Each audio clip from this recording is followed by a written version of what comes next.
Bismillah, alhamdulillah, wa salatu wa salam ala rasulillah. Welcome to another episode of Haqiqatjou, where we discuss religion and politics, the two least controversial subjects. As always, I'm your host, Daniel Haqiqatjou, and today we have a lot to discuss.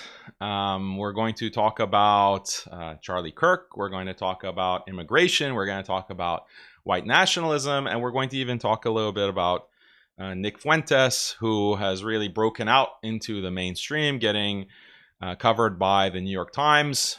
Some of you may be familiar with him. He is an emerging right-wing voice in American politics. And in terms of his popularity, it's been skyrocketing amongst Americans generally and also including Muslims. So we're going to talk a little bit about him as well in context of a specific clip that went viral of Myron Gaines. You might know Myron Gaines. He is one of the hosts of Fresh and Fit, a very popular podcast on YouTube and Rumble. And he goes on a rant regarding Muslims making the adhan in Times Square in New York. And this is not something that is new. It's something that happens pretty regularly at this point.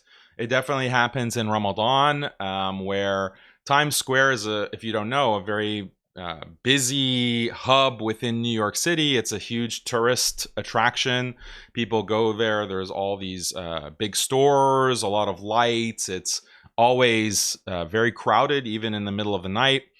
And there is some sidewalk areas, and Muslims will either pray there, or there'll be like some of the roadway is blocked by the police so that Muslims will pray, or they'll call the adhan, things of that nature.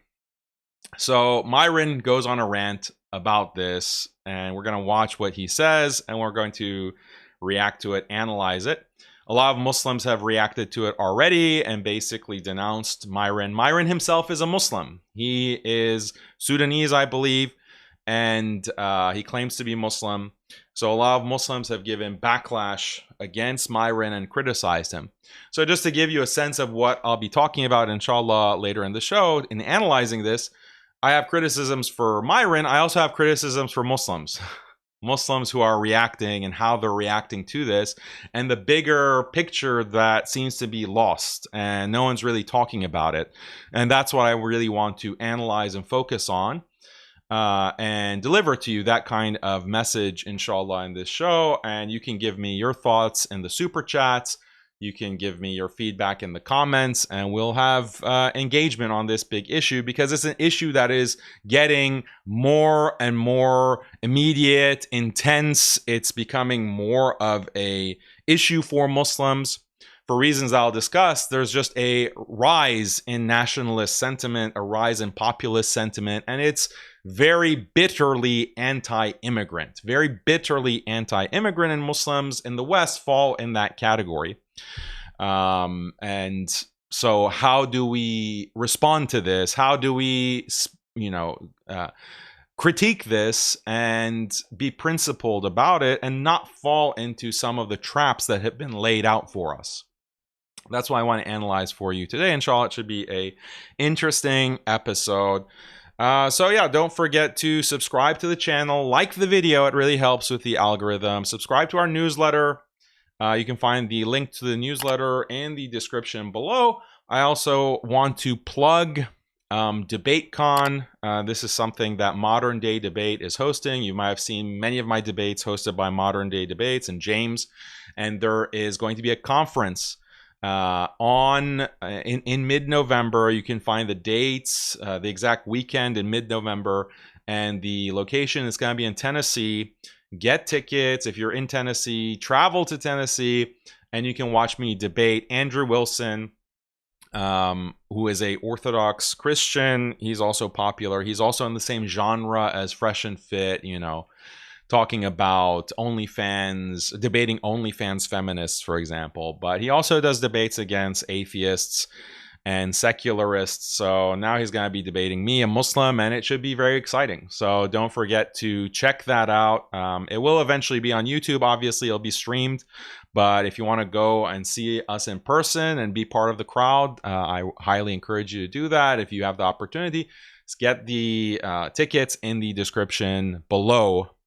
And then I also want to promote the marriage retreat that's going to happen, inshallah, at the end of December. And this is a great opportunity if you are single, if you are a Muslim couple, you're married, or you've been divorced, and you want to understand what traditional Muslim marriage is all about. You've been fed a lot of feminist slop, disguised as Islam, disguised as Quran and Sunnah. You want to get beyond the platitudes, get beyond the folk wisdom that has just been pulled from liberal Western culture, and you want to understand what an actual traditional Islamic marriage is, according to the Quran and Sunnah, not the sanitized, whitewashed, feminist whitewashed Quran and Sunnah that they're shoveling to you by these compassionate imams. If you want to actually understand the dynamics of gender roles and what it means to be a Muslim husband, leader of your family, and how to be a Muslim wife, follower of your husband, the way that Allah created you and the way that Allah has legislated for you in the Quran and Sunnah, then this is the retreat for you, inshallah. You can come, it's 4 days in Istanbul, in Turkey. This is a great opportunity, especially if you're in Europe, if you're in the UK, if you're in France, if you're in Europe, or you're in Turkey itself, or you're in any part of the world in that area near Istanbul. This is a short flight for you. And even if you're in America, you want to go to Istanbul, beautiful city, enjoy a week retreat, 4 days, spend it with us, enjoy what we have to present for you with your wife, or if you're single, then please consider coming. So this is the Global Ummah Retreats. The link is in the description below. I'm sure you have many questions that you can find in the FAQ on the website, and I'll just flash it on the screen for you right here. And it's me and my wife co-teaching this. So this is a great opportunity for the Muslim husbands. Like, you are red-pilled, okay, quote unquote red-pilled, on gender, on feminism, but you're having difficulty explaining things to your wife.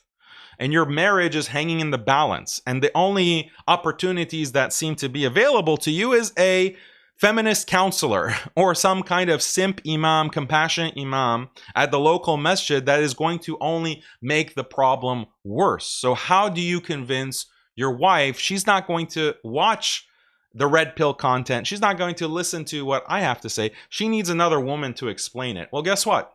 My wife, Khalid, is excellent at explaining to other women the purpose of Islamic marriage, gender roles, how to be a good wife, a good, agreeable wife, and the basis for that and why that's so important. Khalid, my wife, is a pro. She's been doing this explanation for over 5 years now. Has over 100,000 followers on Facebook, and has been writing articles and has courses that you can take. Actually, now, if you don't want to wait for the retreat, you want to go to a course because you can't travel to Istanbul, you can take her course and you can see for yourself the kind of thing that she teaches. And so many hundreds of women have testified that it has saved their marriage because of this course that they take through Alesna Wife School, if you're interested. But this is the course. There are co-teachers, obviously. Mufti Tufail is going to be there. He's a very knowledgeable scholar, sheikh. He's the imam in America, and one of the imams in America on the East Coast, obviously. And he's going to be a very important person because he'll answer fiqh questions that you might have, and you want an authoritative scholar to be able to address those questions in the retreat. He's going to be there, inshallah, and he's also going to be speaking, as well as many other speakers. So yeah, this is your opportunity to register through Global Ummah Retreats. That's the host. And if you are a single woman, you can't travel by yourself. Guess what? The mahram, your mahram, can travel for free. Your mahram can travel for free. Your father, your brother, your uncle, they can travel for free. I mean, not the plane tickets, but in terms of the cost of the retreat, this is a special offer that Global Ummah Retreats are offering, that their cost is going to be covered, which is lodging and food. So that's a big deal. So take advantage of that if you're a single sister as well. And yeah, this is going to be, I'm very excited for it, inshallah. Okay, back to the topic.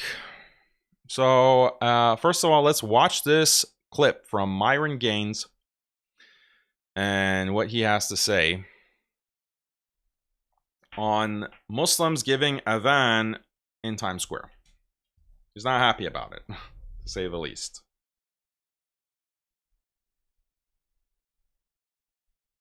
Why they're doing that? I'm not stupid.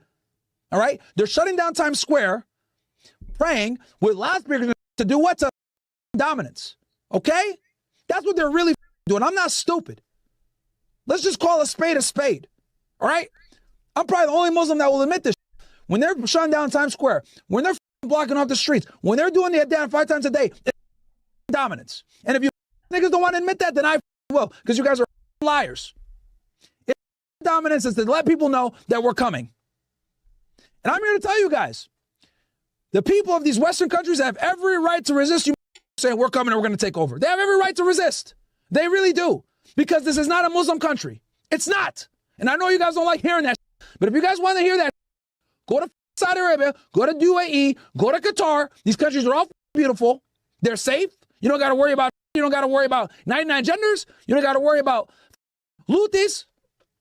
ما في شنو ما في لوتيس ما في حرامية ما في مشكلة. Go over there, bro. Goddamn. But when you guys come in here and you guys want to pray at the Times Square and everything else like this, assert dominance, because that's what it is. That's what it is. It's called spade a spade. That's a problem. Because let me tell you something. Right now, and you guys all know I'm telling the truth, if a bunch of Christians went to Mecca and tried to do that, they'll be beheaded. And you guys know it. So shut the up with this dumb oh, bro, like, you know, we should be able to do what we want. We want to do it for the 5 times a day. You niggas try to do that in Mecca, they would be cooked. They'd kill those Christians in 5 minutes. Beheaded immediately. Beheaded immediately. And if not, they're going to jail. So don't come here with that, bro. That's what annoys me with these. Like, you guys are not honest. You guys are just not honest. So these guys have every right to resist that you guys are trying to have Islamic dominance in a Western country that isn't a Muslim country. I tell the truth whether it benefits me or not, and this is coming from a Muslim guy. I don't like to admit this, but it's the truth. And if you niggas are going to complain in the comment section and talk, say, oh, well, MYRON, you're not a Muslim, or Islam. Bro, this is why so many people have a negative connotation of Islam, because you guys want to come in, you want to shove it down their throat, you want to force niggas to do the shahada, you want to force niggas to pray, you want to force people to tell them that the religion sucks, and Jesus isn't a God, and all this. Bro, nobody wants to hear that shit. Nobody wants to hear that shit. They want to be able to practice their religion without you judging them, without you giving them a headache, without them having to hear that done. They don't want to hear it, bro. This ain't your country. Sorry. Go to a Muslim country if you want that. There's plenty of them. There's like 50. And a lot of them are clean and safe. Okay. So this is his rant. And he makes a lot of claims here. And one of the ones that is bizarre, one of the claims that he's making is that Muslims want to assert dominance. Muslims want to assert dominance by making adhan in Times Square. And when he says that, it makes me think that you don't really know Muslims in America, do you? You don't really know Muslims in America. Unfortunately, I mean, that would be amazing. Like, that would be really based. That would be really something that I could tip my cap to. Oh, you want to assert dominance? Wow. Wow. American Muslims finally found their backbone. Muslims in the West finally found their backbone, and they want to assert dominance in the West. That's news to me. If you know anything about Muslims in the West, that's the opposite of the way that they behave. The mindset, unfortunately, of many of the Muslims in the West is we want to be a part of the melting pot. We want to be a part of the fabric of American society. We want to fit in. And so you have your symbols, your religious symbols, your cultural symbols, and we want to be a part of that. We want to consume the same slop. We want to consume the same culture, and we want to be a part of that. So by having adhan, for example, in Times Square, you know, the center, your cultural center, the heart of the capitalist beast that we want to be a part of, we want to be literally included. So we're going to go and make adhan there. You know, this is the actual psychology, unfortunately, of many Muslims. It's the same psychology of Muslim women who they wear their hijab as a statement, right? As a statement. I'm going to wear this not out of obedience to Allah, not out of obedience to your creator, not out of following the religious requirements of haya, of modesty, but as a statement. I'm a Muslim woman, and I'm here, and I'm strong, and I'm independent, and I'm brave. You're making a statement. You're using the hijab to just parrot feminist talking points. These are not from Islam. You're taking this as a symbol of you being an independent, strong woman. Not as a critique of that, not as a critique of that system, of the feminist system. That's why you're wearing the hijab and then you're going on TikTok and doing dances. That's why you're wearing the hijab and then putting all this makeup on your face and posing for the camera and posting on Instagram for 1,000 simps to like that post. That's what your hijab is. So this is not a cultural critique or you're asserting the superiority of Islam. Like, I wish that was the mindset. I wish that were the psychology, but it's not. It's clearly not. And I'll give you other examples as we go through the stream. But so Myron gets that completely wrong. Other people have been focused on his claim that, oh, if Christians went to Mecca and started doing Christian rituals in the middle of Mecca, they would be beheaded.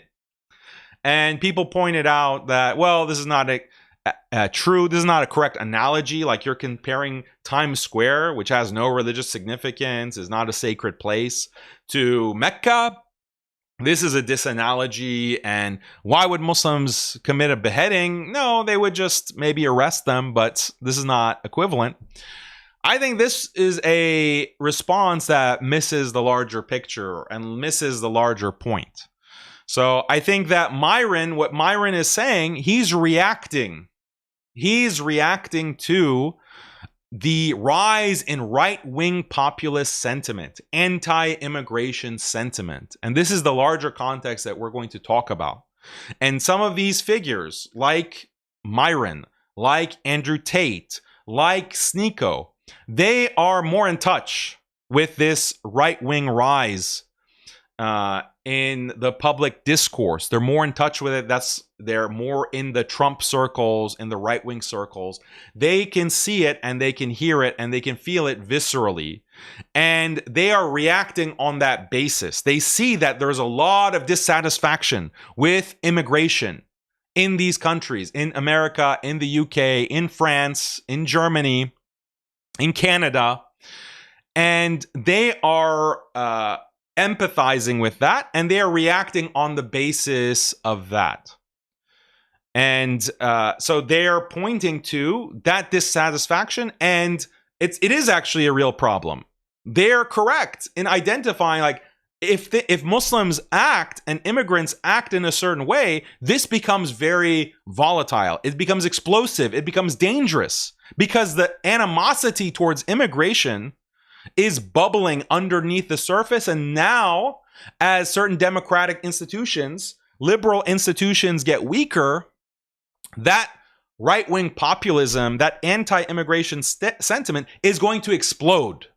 And when it does, not if, when it does, it is going to be potentially violent. It's going to be potentially very dangerous for immigrants. And Muslims are included in that. And so it's a situation where someone like Sneeko or someone like Andrew Tate or someone like Myron, like, well, given the danger and given the extent of the resentment against immigrants, is it really wise to just rub it in their face? Is it wise to just rub that, like, yeah, we're here and we're going to dominate and we're going to take over and we're going to be in your face? We're going to play the adhan loudly. Is that really serving the benefit, serving the interests of Muslims? This is where they're coming from. If I'm going to give it a very charitable reading, if I'm giving it a charitable reaction, this is what they are concerned about. And they're speaking from a place of reality. They're not just imagining this. there is this danger, and anyone who is paying attention is going to recognize it. The same thing happened earlier this year. There were UK riots. There were riots. Masajid were being attacked. Muslims are increasingly getting attacked. They're trying to do arson attacks on masajid. These things are happening. So there's this anti-immigration anger. And now a lot of Muslims are confused. They're caught between, okay, we are pro-immigrant. We are pro-immigration because we ourselves are immigrants, or our parents were, or our grandparents were. But we also recognize that the right wing, as represented by someone like MYRON or Andrew Tate or Sneeko or Nick Fuentes or any of these figures that are very popular with the youth, we are supporting them. Why? Because they are critics of Israel, they're critics of Zionism, and they're critics of the Jewish power establishment. We like their critiques. We see them as good allies in the fight for Palestine, in the fight against this kind of Jewish supremacy that has kept Muslims under the boot for at least 75 years since the establishment of the State of Israel. So they're allies, but they have all of these anti-immigrant views, anti-immigrant sentiment, bordering on white nationalism or explicitly white nationalist. So we can't support that. So how do we ally ourselves? How do we align ourselves? And even myself, I've been very critical of someone like Andrew Tate. Like, Andrew Tate ended up blocking me on Twitter. After I called him Top Jeet, instead of Top G, I called him Top Jeet. He didn't like that. So he blocked me on Twitter because sometimes he goes way too far. He goes way too far in throwing Muslims under the bus and throwing Muslim concerns under the bus in appeasing a right-wing nationalist sentiment. Now, my position, and I'm going to elaborate that in the stream, inshallah, is that we can't be on either side, obviously. We can't be fully on either side, but we can make strategic concessions and alliances in order to serve Muslim interests and the interests of the ummah as a large, at large. That's my position, and I'm going to explain to you why that makes sense, why we should do that. And I want to read you some verses of the Quran as well that will further elaborate what our strategy should be, inshallah, as we get through the stream. So let's talk about the bigger context here, because it's very important to understand the shift that is happening in these Western societies. You have a rise in right-wing populism. You have a rise in nationalist discourse. And this is something global. It's not just in the West. You see more nationalism in a country like Russia, in a country like India, with the rise of the Hindutva and Modi. You see the same in China. Increasing nationalism everywhere in the world, and the West and European countries and America are no exception. The only exception seems to be like Muslims. Unfortunately, Muslims are the only ones who, they are not looking at themselves as a nation, as an ummah, and we need to be ummah first. Unfortunately, I don't see, I'm bitter about it. I'm bitter and I'm cynical about it, because that's what I've been advocating for a decade now, and more acutely in the past 2 years because of October 7th and the Palestinian genocide, and pointing out that we need to have an ummah first mindset. We have to have a unification across national lines, ethnic lines, and sectarian lines. Muslims need to unite in order to address the threats, the existential threats that we're facing. And unfortunately, the Chinese understand that they need ethnic unity. The Indians understand that they need an ethno-religious unity. And increasingly, the white Christians are understanding this. But where are the Muslims who understand this and who are advocating for this? Unfortunately, it's not to the same level, and that's pretty depressing in and of itself. Point being, the West, you see Trump getting elected in 2016. You see him have this massive amount of support in America, and that's a symptom of the kind of ideology that the people have. And this is also a symptom of increasing economic disparity, increasing poverty, the destruction of the middle class. As the West economically suffers, then some of the more cosmopolitan decadence, the more cosmopolitan attitude that, oh, we're a melting pot and we welcome everyone, no big deal. You know, there's so much wealth that we have and so much luxury that we have that it doesn't really matter if a bunch of Arabs or Indians or Chinese are coming into our country. It's not really, there's enough to go around. We don't really feel the pinch. But now with inflation, with a lot of economic downturn in the US, with the rise of other countries and multipolarity where the US is not the hegemonic superpower anymore, economic situation is getting tighter. Unemployment is getting very bad in the US. The youth are under mountains of debt. They're graduating college. They can't find jobs to pay off their college loans. They can't get married. They can't buy a car. They can't buy a house. So this is resulting in a lot of resentment. You want to blame someone. This anger is now being directed increasingly towards immigrants, towards those who are different, whether it's racially, ethnically, or religiously, or in terms of origin, national origin. So that is the sleeping giant. That is the beast that is slowly being unleashed. And the liberal establishment, which is represented, by the left wing, but it's even deeper than the left wing, the liberal establishment is trying to hold that down. But they're not really being successful. They haven't been successful. And they themselves have realized that we can't really stop this. We can't stop this in the way that we've tried, using censorship, using our own narratives through the mainstream media.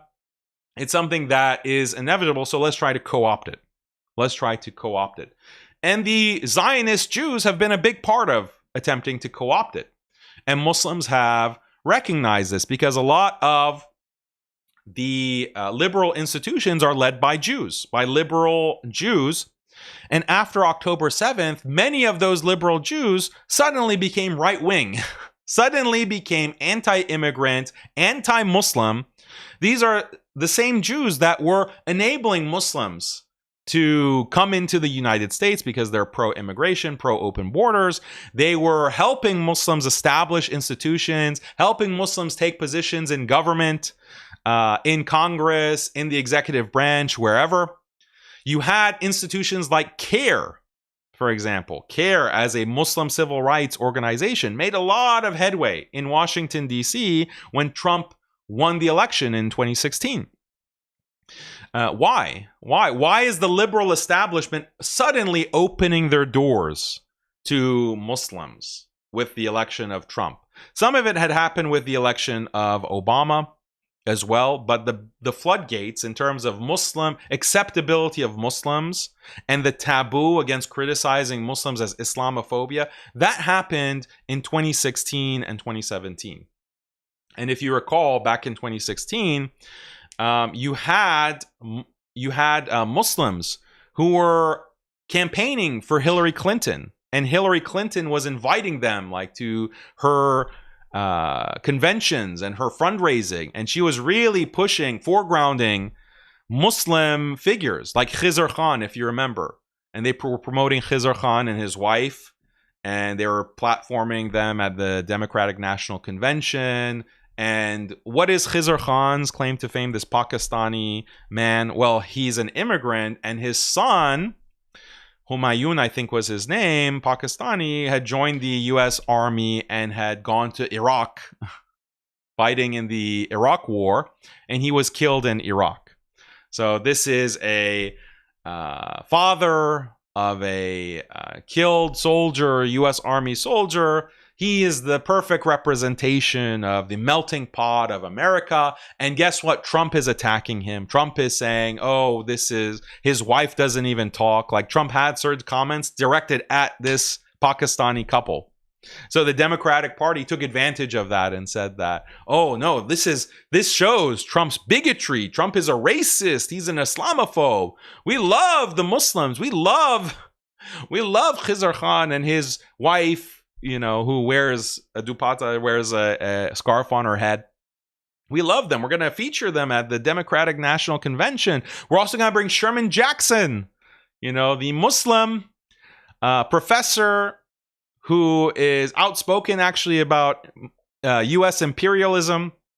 We're going to bring him, and he's going to speak at the DNC.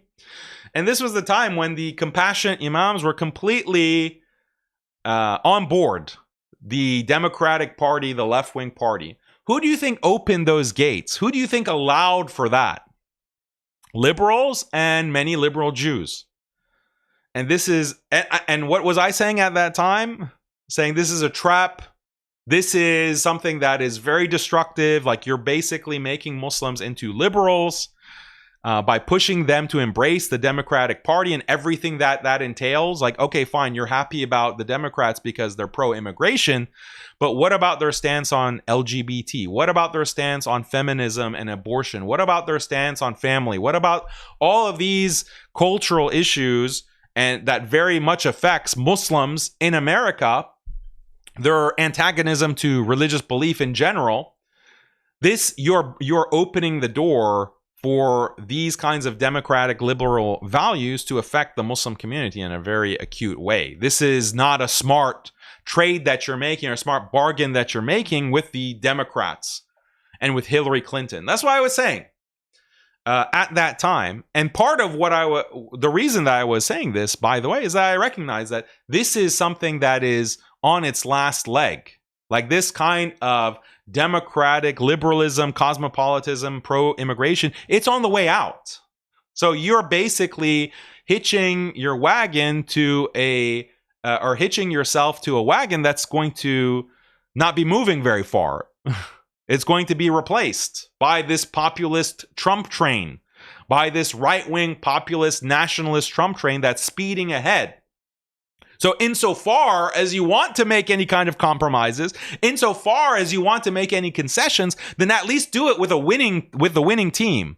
At least look at the wider trend of what's happening.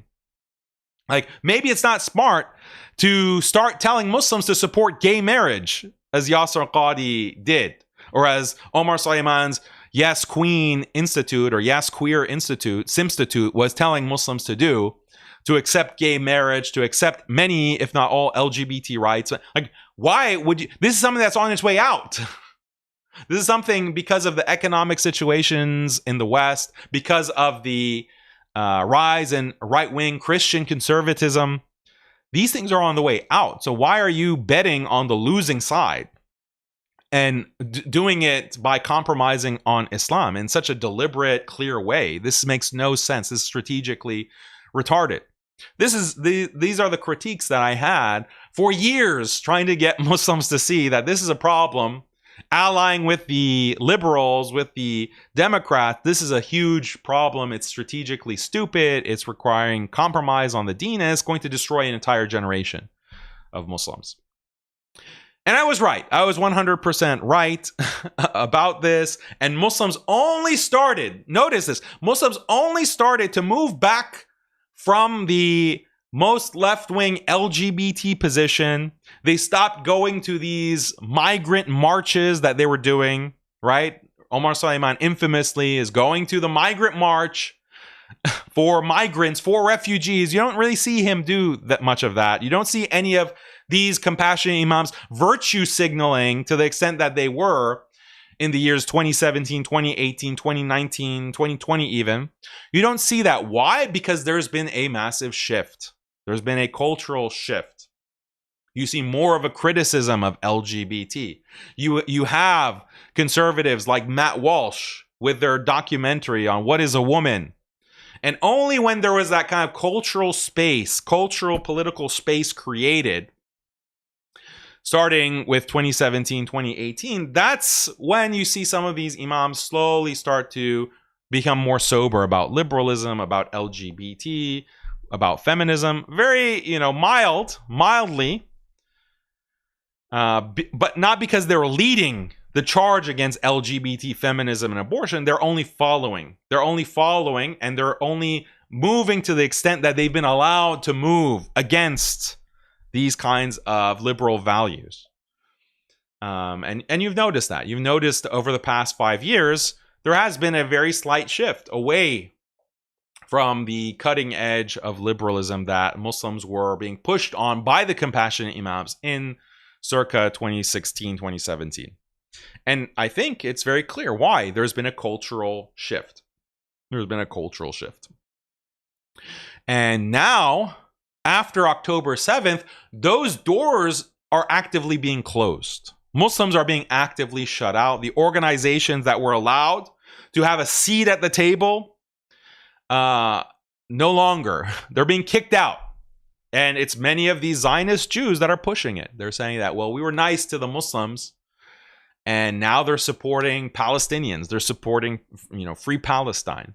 And that's not what we will allow. So they're shutting those doors. CARE is no longer getting the kind of access that it once had in the halls of power in Washington, D.C. And they're kind of shell-shocked. They're kind of surprised. Well, yeah, what did you expect? What did you think? You've outlived your usefulness. You were the token brown person, the token Muslim, doing your adhan, doing your, having your proud hijabi spokesperson on stage talking about how you're going to, revolutionize America, like Linda Sarsour. Remember the Women's March? Like that, all of that has gone away. So many of the promoters of the Women's March, what's their ethnic background, I wonder? Like all of that has been shut down.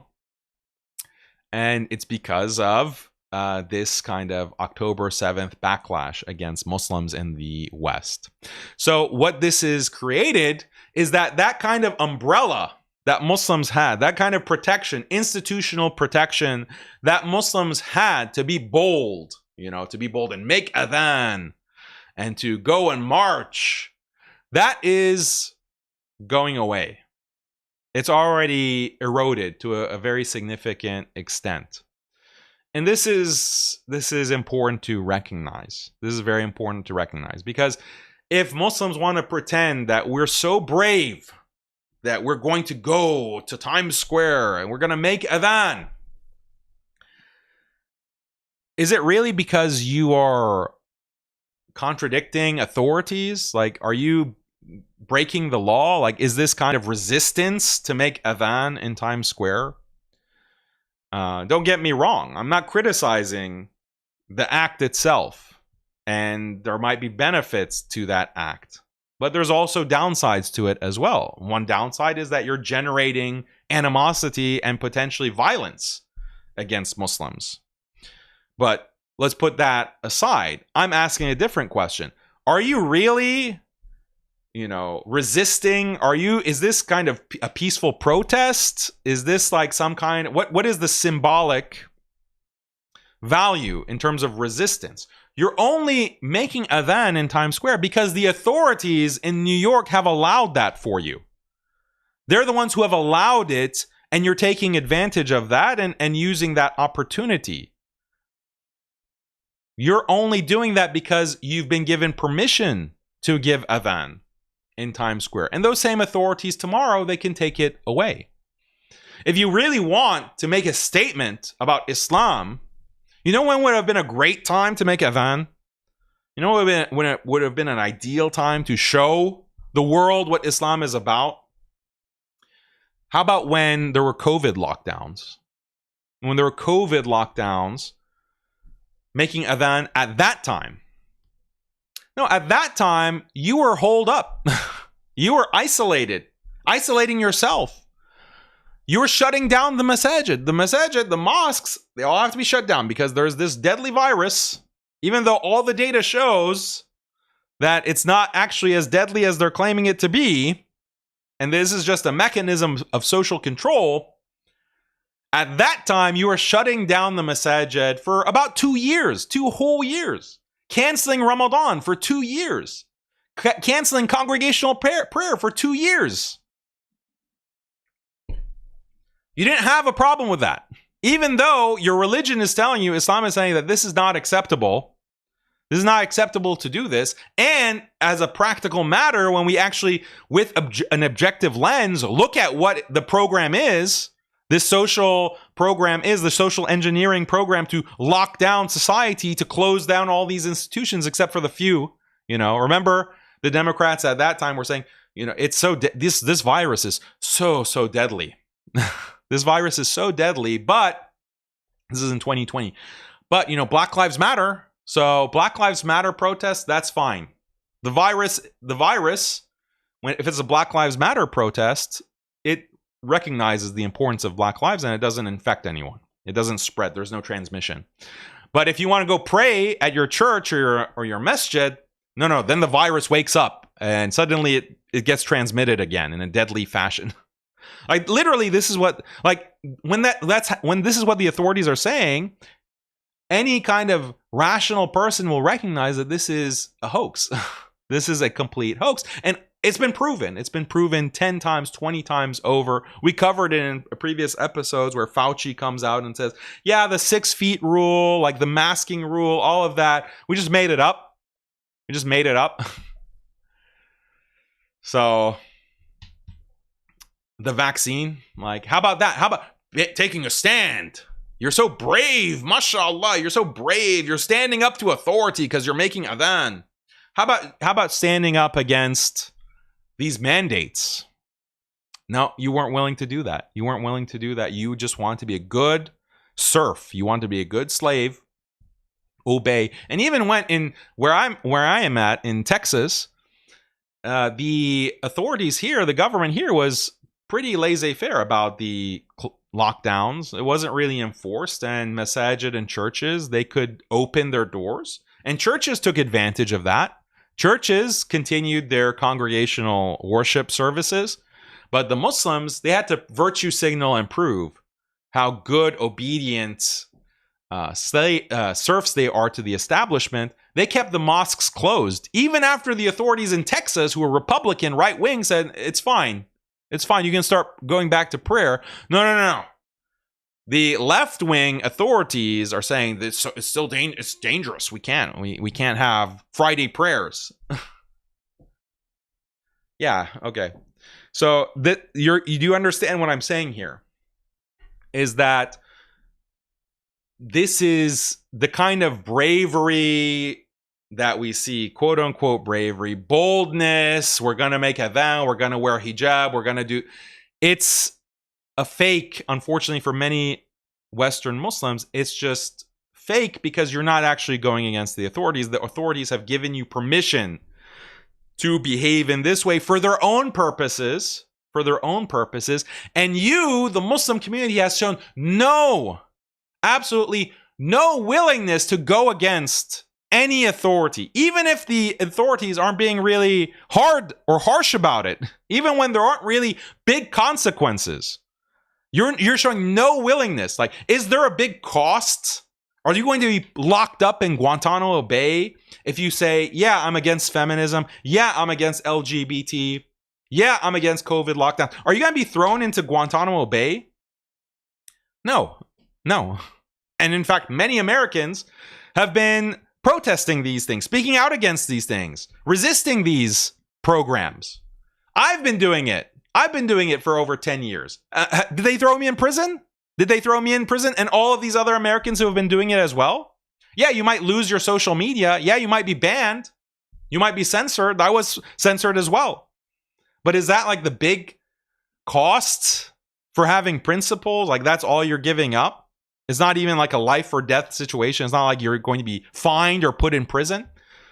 But these Muslims in the West are so scared, and they're so mentally defeated with such an inferiority complex that they don't even dare cross these liberal authorities. They don't dare. That's why they were, when it comes to pushing feminism, complete capitulation. When it comes to pushing LGBT, complete capitulation. When it comes to pushing COVID lockdowns, vaccines, COVID measures, complete capitulation. The Muslim community in the West has shown zero willingness to go against the establishment, the left-wing liberal establishment.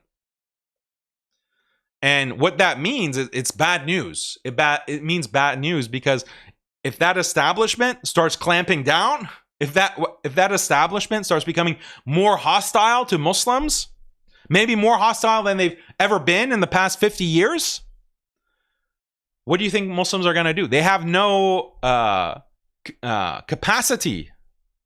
They have no tolerance for confrontation.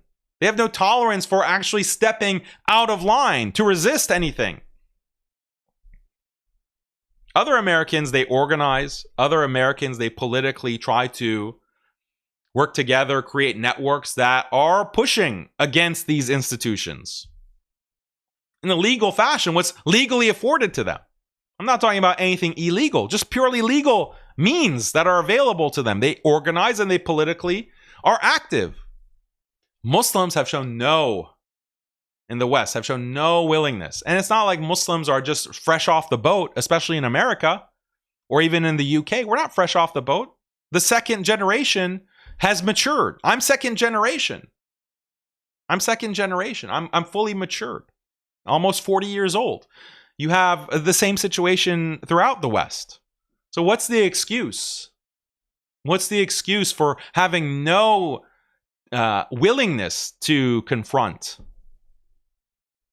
the authorities? This shows that once that liberal umbrella of protection goes away and the New York officials in New York City, they say, yeah, no more adhan. There's not going to be adhan. There's not going to be any adhan in Times Square. There's not going to be any, if they say we have to shut down the masajid, where's going to be any kind of resistance to that? And resistance means that you have taken the proactive steps to network, to establish organizations, to train professionals, to train people to be able to resist that, to fight back against that, to politically agitate against that, to be active against that. The only activism that the Muslim community unfortunately knows in America is, again, aping the activism of the left wing. You know, going to a BLM march, going to a women's march. That's the kosher activism that you've been given permission to participate in that is actually ineffectual. It's just part of the same political process. It's part of the same political establishment system. It's actually not a resistance to it. And it's not even for the benefit of Muslims. And the only kind of resistance that we see now since October 7th is going to the protests against Israel since October 7th. And even then, it's not Muslims who are leading that. And even then, Muslims are still followers of that. So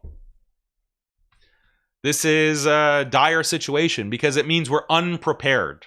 We are completely unprepared for the storm that's coming. And the world is rapidly changing. And this is what makes me very worried, that the world is rapidly changing. And when there are these seismic shifts in societies, violence is inevitable.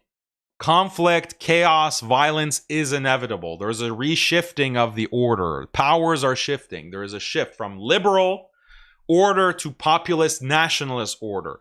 This shift is happening, and there's going to be inevitable violence, and Muslims are going to, unfortunately, be targeted. Muslims are going to be thrown under the bus.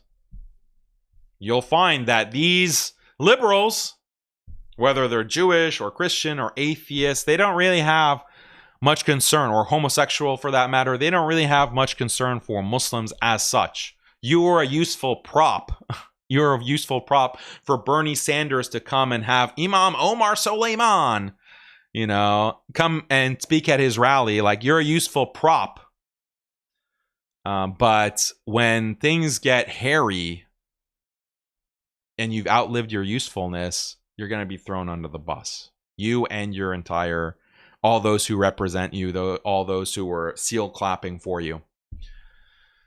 That's the situation. So, are we prepared for this?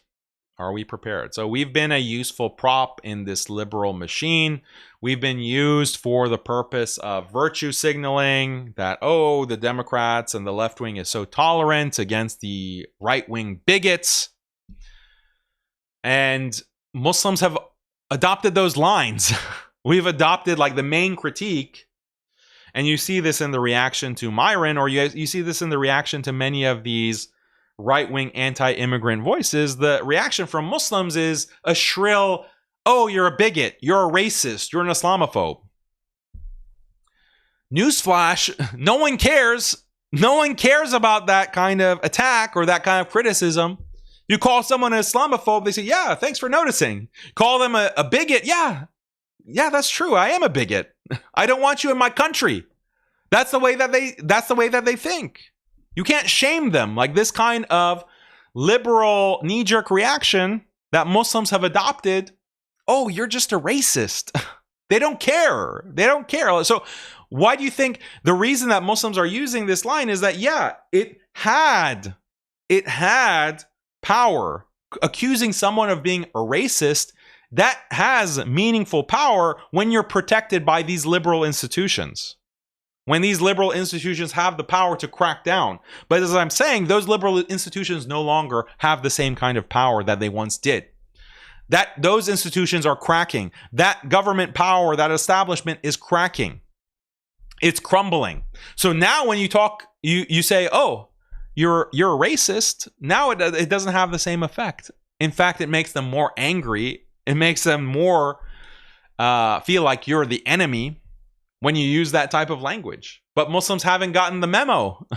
They haven't gotten the memo that society has changed. Like, the next generation is posting Hitler edits on Instagram. They're praising Hitler. They're praising racism. They're praising white identity, white nationalism. You think calling them racist is going to move the needle? It's going to do anything?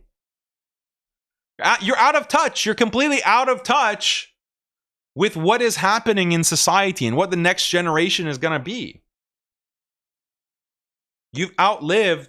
Muslims have outlived their usefulness to this liberal establishment that was using Muslims for their own purposes. And one is like demographic purposes.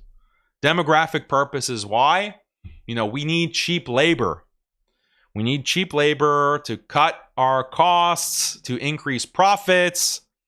This is what capitalism requires. The birth rate is not high enough to support labor, and that would require us to pay native laborers higher wages, give them more benefits. We don't want to do that. We want to bring in cheap immigrants to do these jobs so that we can pad our bottom line, our profits. That's one reason. Another reason is that we need immigrants to cause, to attack nationalism, white identity. We have to destroy these threats to liberalism, these ideologies of white nationalism and populism. We have to create a diverse population, a racially diverse population, to weaken nationalism, to weaken these opponents politically. So Muslims were used as a prop for that as well. And now we've outlived our usefulness. Many of these Jewish politicians are now openly posting anti-Islam statements. I think it was the governor of Alabama or one of the senators of Alabama who is like, saying Muslim men just want to marry 6-year-olds. Like that's the kind of rhetoric you see from these major politicians. You think calling him an Islamophobe is going to have any impact? So this is how Muslims have been used as a pawn, and we're not really recognizing the game that's being played. We're not recognizing the chessboard. that we're a part of. So once the institutional protections in the West go away, it's going to be a bad time. It's going to be a bad time for Muslims. And are we prepared? No. No, we're not. And a couple of weeks ago, I posted this clip, or I reacted to this clip of Ilhan Omar saying that, well, whites, that the country, that the United States is not for whites, it's not for the natives. The United States is for the world. The United States is for the world.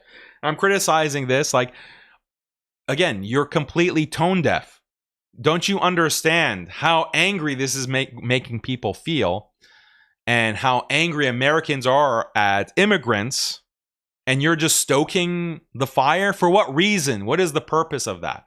And by the way, it's a principle that you don't accept for your own country, for Somalia, or for any Muslim country. And that's the ironic thing about it. Like, let's go to the principle of immigration. Like, what Islamic reason is there to be pro-immigration? Can you give me an Islamic reason for that? And this is something that I will argue. I've argued it on many occasions, because Trump also, in his first term, had the Muslim ban. He banned Muslims coming into the country from certain Muslim countries, 7 or 8 Muslim countries. And my family was actually personally affected, because one of the countries that was on the ban list was Iran. So Iranians couldn't get their green card or whatever. So I was asking Muslims, like, well, are we entitled to go throughout the world? Are Muslims entitled to go wherever they want as a principle? Does the United States literally belong to Muslims, that we can just go and enter the country at will? Not really. Not really. Because if that were the principle, that we want to take on a liberal basis, then we would have to open up Muslim countries and say, yeah, come on in. You want to, and the thing is that even amongst Muslims, like, Muslim countries don't allow other Muslims into their countries.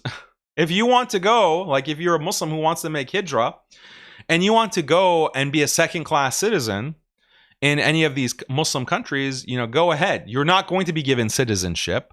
You're not going to be given access to the same services and facilities, or the same residential areas even, that the natives of that country are entitled to.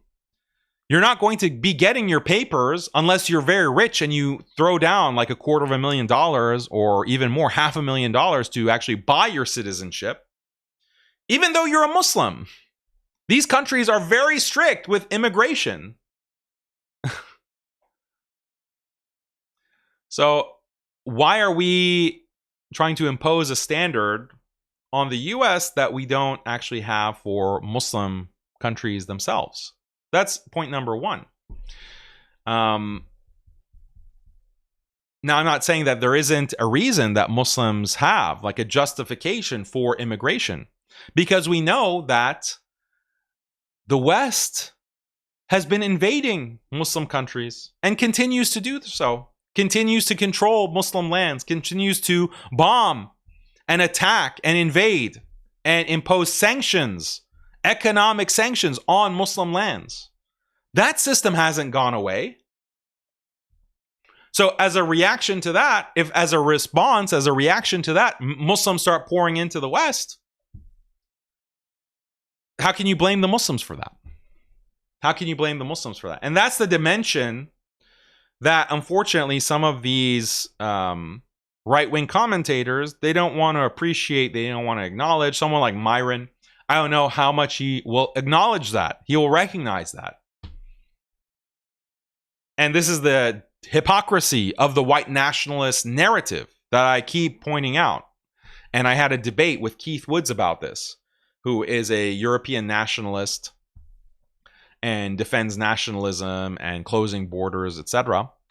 And I debated him. I said, like, you have a hypocrisy inherent to your position, because you appeal to equality. You appeal to the idea that, well, the Japanese have Japan, the Indians have India, the Chinese have China, the Nigerians have Nigeria, the Egyptians have Egypt, the Syrians have Syria. Why can't Europeans have Europe?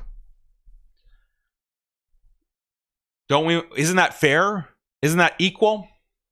This is the kind of argument that he makes, and it's a powerful argument, and that's why you see many Muslims supporting this kind of, increasingly supporting a white nationalist narrative. And this is why you see many Muslims supporting someone like Nick Fuentes, because of this kind of equality argument. But again, this is dishonest, or it's hypocritical. Why? Because if we were talking about a global system where all countries were on an equal playing field and all countries were treated equally under a system of norms or agreements or treaties that did respect sovereignty, that did respect economic sovereignty, then okay, fine. Then that kind of argument would carry weight. It would carry moral weight. But we don't live under that system. We don't live under that hypothetical fantasy system. We live in a system where European institutions, international institutions, dominate and have rigged the system in their favor. They have rigged the laws in their favor so that they can maintain political dominance.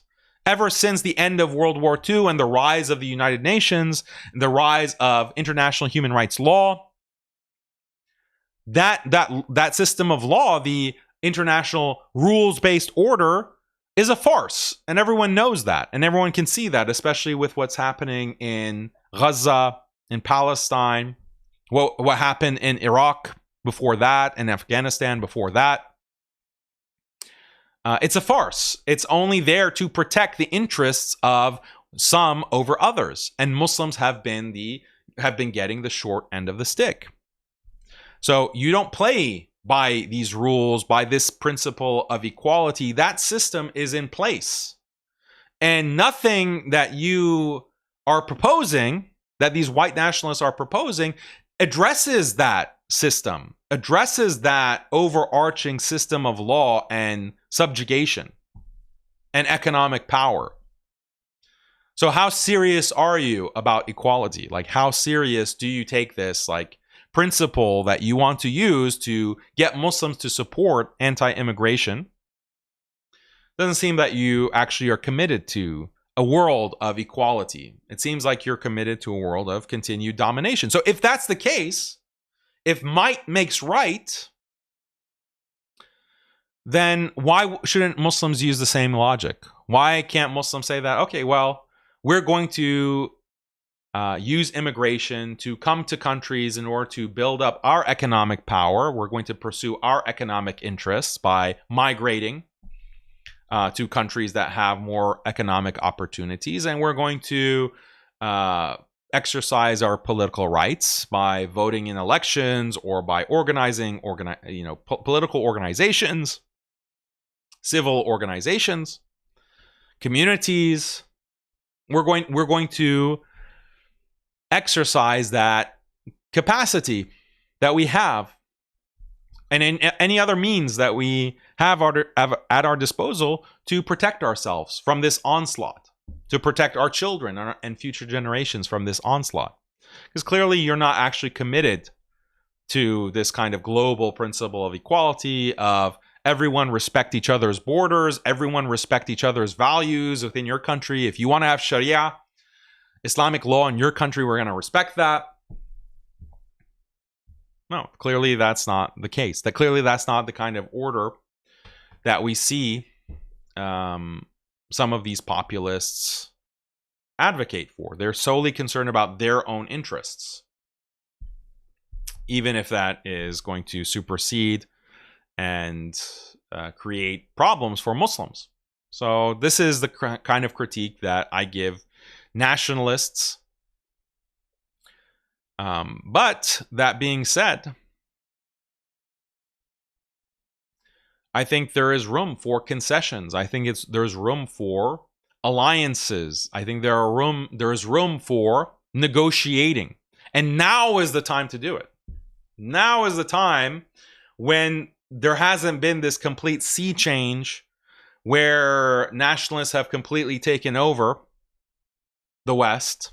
I think that there's a high chance of that happening within the next 10 to 20 years. But now that we're a little bit more, there's more parity between our power levels, now is the time to make concessions, alliances, to make deals. Not when they have already ascended to power and then, you know, they have no use, they have no need to ally with Muslims. They can just, you know, get rid of us, put us in camps. And this is the historical pattern, which is, again, why I'm so shocked that Muslims are not aware of this. This is the historical pattern with not just the West, with global history. When there's economic downturn, you have the rise and fall of civilizations. In the falling period, there is increasing hostility towards foreigners, and foreigners are subjected to violence. They are imprisoned. They are exiled in a humiliating way. This just is a cyclical thing, and so we're approaching that point. So we have to take steps to protect ourselves. And one way to protect yourself is making hijrah, for example. And as you know, I have like a nuanced stance on hijrah, leaving the West and going back to a Muslim country. And I think for a lot of Muslims, it makes sense. For some, it doesn't, but for some, it makes a lot of sense. Having those contingency plans, it arguably is safer for many Muslims to go to a Muslim country, maybe your country of national origin, as opposed to trying to remain in the West. And this is, when I talk about immigration, I point out these downsides, these dangers to immigration. And this is why I was saying, I earlier in this year, I said, let's put this conversation to the side. Like, what is a principled reason to be anti-immigration from an Islamic standpoint? You come to the United States from a Muslim country and you're not ready for the culture shock. You're not ready for the culture shock and the structure of Western secular society. For example, the West is not family-based. It's not communal-based. It's nuclear family-based at most. You know, in terms of your network of family that you can rely on to help you in day-to-day life, that doesn't exist in the West like it does in the Muslim world, like it does in countries that are more traditional, whether they're Muslim or non-Muslim. So that support network of your community, your extended family, that doesn't exist in the West. And so if you're coming from a Muslim world to the West, you're going to be shocked by the lack of support. You're going to be shocked. You're going to have needs. Like, who's going to take care of your children? You have to throw them in public schools. You have to throw them in daycares. And when you do that, that kind of institutionalization is going to create not a Muslim. When your child finally graduates, it's going to be a atheist or a secularized child. This is why you have apostasy, unfortunately, in the Muslim community. After 2 generations, 3 generations, Islam has disappeared from the family because of this institutionalization. Muslims haven't created alternative institutions that can preserve Islam for 2, 3, 4, 5 generations. That's the sad reality. That's the sad reality, the lack of preparation that I'm talking about. So the downside of coming to the West is you are risking the apostasy of your children, future generations, maybe even yourself, God forbid. Secondly, there's the economic motive is increasingly less compelling. Why? Because there's depression, there's recession, there's inflation. The economic situation in the West is getting worse and worse. So they talk about the Brazilification of the United States. Like, the United States economically within 20 years might be comparable to a country like Brazil or some of these Eastern European countries, maybe in 20, 30, 40 years. So if you're coming to the West thinking that you're going to have a guaranteed legacy for your children of economic prosperity, it's not really the American dream in that way, is not viable in the same way that was for our parents or grandparents 50 or 40 years ago. So yeah, so in terms of cost benefit analysis, is really migrating to the West a good option for Muslims? It's a complicated question. It's a complicated question, and it's going to be something that you have to weigh for yourself. But I don't recommend it. For the majority of Muslims in the Muslim world, I don't recommend it unless there's a dire need or a dire situation. And yeah, in terms of Muslims taking care of themselves, Muslim countries taking care of themselves, like, let's be real. How are the Rohingya treated in wherever they migrate to as refugees? How are the Syrians treated? How have the Syrians been treated when they migrate to different countries in the Middle East or Turkey? How are the Muslim countries treating these refugees, Palestinians for that matter? So this is how, unfortunately, we've been fragmented and weakened to such an extent that we can't even properly take care of our own refugees. That's the sad situation. So I made, a tweet back when I was debating Andrew Tate or going back and forth with him in terms of concessions. Like, what are the concessions that Muslims can make to the populist right-wing discourse? Said, and this was in context of the UK riots that was happening. This is in August of 2024. So I said, regarding the UK riots, Muslims, which do you prefer? It's a kind of poll. And this is a poll that got like 1.4 million views. I said, option A, making strategic concessions to the anti-immigration factions who for the past 9 months have been highly effective in attacking Zionism and advocating against Palestinian genocide, thus weakening Israel's grip on the West. So making concessions to right-wing populism. That's option A. Option B, refusing to make any concession at all to the anti-immigration factions, turning them into bitter enemies who feel betrayed, thus strengthening Israel, actually, and empowering them to advance their genocide of Palestinians. And, by the way, making them want to really get rid of Muslims, really come down hard and put us all in concentration camps. Potentially. I think that anyone who is pro-Palestine and anti-Zionist should logically choose option A. So what kind of concessions am I talking about? Concessions like acknowledging that it's outrageous that convicted criminals from immigrant backgrounds sometimes face very light sentences for violent crime. Hey, this is a fact. This is a fact that shocking crimes of brutality and murder, individuals who are from an immigrant background or from a minority background, racially or religiously or ethnically, for some reason, you see cases of this, of very light sentences. They're let off on bail. They're only sentenced for a short number of years. And this is a problem with the U.S. justice system. Now, when you point that out, that there are these cases, unfortunately, what do I see some Muslims respond to? They say, oh, those are just outliers. Those are just one or two cases. In the vast majority of criminal justice cases, brown people are actually getting the short end of the stick, blah, blah, blah, blah, blah, blah, blah. Or when it comes to criminality in general, look at per capita. It's actually not Muslims that are committing or immigrants that are committing most of the crime. It's the native population, blah, blah, blah, blah, blah, blah, blah. And this kind of response misses the point. Okay, fine. Like, let's just grant that you're making a correct argument, and I grant that. It is hypocritical, or it is biased. Some of the critiques that are coming from the populist right-wing side against Muslims, against immigrants, yes, I concede, I agree with that. But can we have a conversation about the larger dynamics and the optics and the kind of resentment that is bubbling up and the potential consequences for Muslims in the West if that suddenly explodes?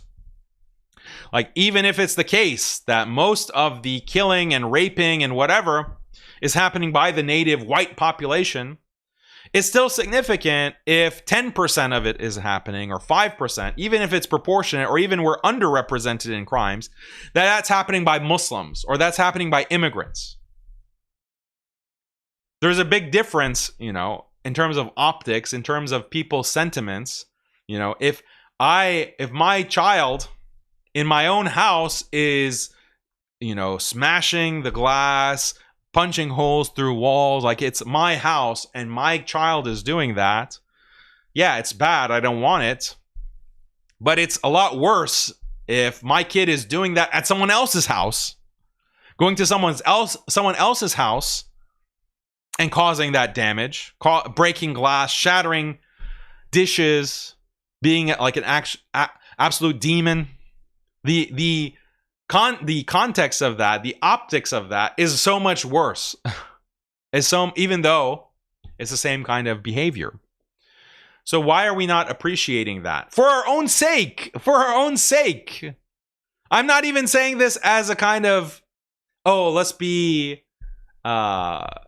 altruistic and consider the other side, even though that we should be altruistic. We should consider how other people are thinking and be empathetic and go into their perspective and try to understand their point of view. We should do that. But if you don't have the capability to do that because you're a sociopath, or maybe you just have too low IQ to be able to do that, at least think of your own self-interest. Your interest, our interest as a minority, a vulnerable minority, where this liberal protection is going away, this institutional protection is cracking and crumbling and is going to go away. At least have the self-awareness for self-preservation. That's all I'm saying. So expressing sympathy for murdered children, like, is that so hard? Is that so hard? If there is an immigrant criminal or a Muslim criminal who commits this terrible crime, can't we say that this is despicable? He should be buried under the jail. He deserves a death penalty. This is like, we can't express that. Like, is that too much of a, like, what in Islam is being violated by expressing sympathy or empathy? Like, that goes a long way. That goes a long way for people, again, that are at their breaking point. They've been pushed to their breaking point by these same institutions that have opened the doors for us to be able to immigrate and live in these countries. So that's a concession. I don't think it's really that big of a concession. Not defending the government imposing 5 and 10-year jail sentences for peaceful protesters. So at that time, you had these riots, and the UK, these liberal institutions, were cracking down by giving protesters 5 to 10 years prison time. And you had some Muslims supporting that. You had some Muslims supporting that. Even though these were non-violent protesters. Yeah, some of the rioters were violent, but the ones who were being charged, many of them, were not really they weren't really hurting any Muslim. They're just protesting. But because there are racists, they are racist bigots, the liberal government is going to put them in prison for 5 to 10 years. Is that really something that Muslims should support? No, clearly not. Again, it's choosing the wrong side. Like, do you see the trend? Do you see the way things are going, the direction that things are going? And by the way, those same kinds of laws that are cracking down on the white native protesters are going to be used against pro-Palestine protesters, and we're seeing that already. Number 4, not adopting the establishment narrative by reflexively labeling those who have problems with immigration as Nazis and far-right thugs. Again, this falls under the umbrella of empathy. Empathy, understanding their point of view, not siding with the liberal establishment that's on its way out anyway.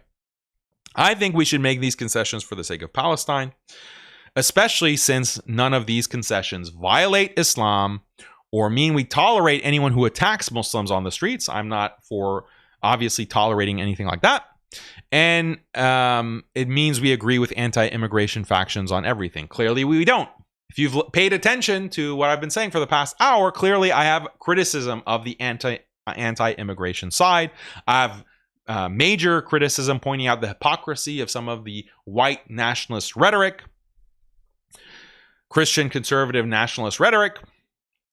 Zionists have been badly damaged by the alliance of Muslims and right-wing Christians these past 9 months. And it's not just Zionists, it's the liberal establishment itself. Zionists are working overtime to turn this immigration issue into a wedge to weaken their enemies. My question is, how can we avoid this for the sake of the Palestinian cause. And I would add now, for the sake of the future of Muslims, if there's going to be any future for Muslims in the West, there are millions of Muslims that live in the West, and it's not really feasible for them to do mass hijrah in the next 5 years, in the next 10 years to the Muslim world. It's just not realistic. So if we don't want to be thrown into camps, what are we going to do to avoid such a fate? Obviously, Zio bots are going to flood replies and say no concessions can ever be possible, blah, blah, blah. If reasonable people have thoughts and think that I'm off base, please reply and correct me. So the majority, 87%, said, yes, we go with option A. We need to make concessions. I think that's reasonable, right? And Andrew Tate also retweeted this and said option A. So you can find that. I'm blocked and I counter blocked him, so it's not going to show up in the quote tweets for me. Okay, so that's my proposal. But how do we address the bigger problem here? The bigger problem that we have is a lack of willingness to confront authorities, confront power, to stand on the basis of our principles, on the basis of Islam, on the basis of our interests. Like, do you think it's a coincidence that when Muslims want to talk about the immigration issue, they default to one of two poles? They either start spewing liberal talking points, Ilhan Omar liberal talking points about diversity is our strength and the US belongs to everyone, belongs to the whole world, and these kinds of talking points, or they default to like white nationalist talking points like MYRON was doing, or sometimes Sneeko, or sometimes Andrew Tate. Like, is it a coincidence that we just default to one of two poles instead of taking our own stance based on our interests, Muslim interests, and Islamic principles? Like, is that a coincidence? People who have like this a weaker psychology or an inferiority complex, they don't have independent thoughts. They can't evaluate on the basis of an independent system or independent frame of thinking. They have to just default to a pattern that has been established for them by whatever institutions of power that exist. This is a problem. Like, our thinking itself is hindered by a lack of willingness to tread our own path, to be bold and to stake our own claim. And this is it's a mental problem, it's a psychological problem, it's a spiritual problem. It's a spiritual problem. And in those terms, I want to address I want to share with you some verses of the Quran that can help us understand this problem and the solution to it. And one of the things that we see in the Quran is that Allah wants to illuminate our condition by giving us examples of previous nations and what previous nations did and the problems that they faced and how those previous nations reconciled between divine revelation as delivered by the messengers, by the prophets, and between the social realities or the civilizational realities that they faced. How do you reconcile and how do you behave? What choices do you make? And Allah is giving us these examples so that we can learn from them and not fall into the same mistakes, not make the same blunders that will destroy us in this life and in the next life. So one of the very telling historical examples from Bani Israel that's mentioned in the 5th surah of the Quran, Surah Al-Ma'idah. Let me just share my screen so you can see the verses. I will just read and I'll comment, and my commentary is going to be based on tafsir, on the different exegesis of these verses. And one of the exegesis that I recommend that you read, it's in English and it's free online, is Ma'arif al-Quran. Ma'arif al-Quran is a very important tafsir. It's a contemporary tafsir by qualified ulama. The father of Mufti Taqi Uthmani, Shafi Uthmani. And it's very beneficial. You can find it online if you just Google Ma fil Quran. Okay, so can you see this?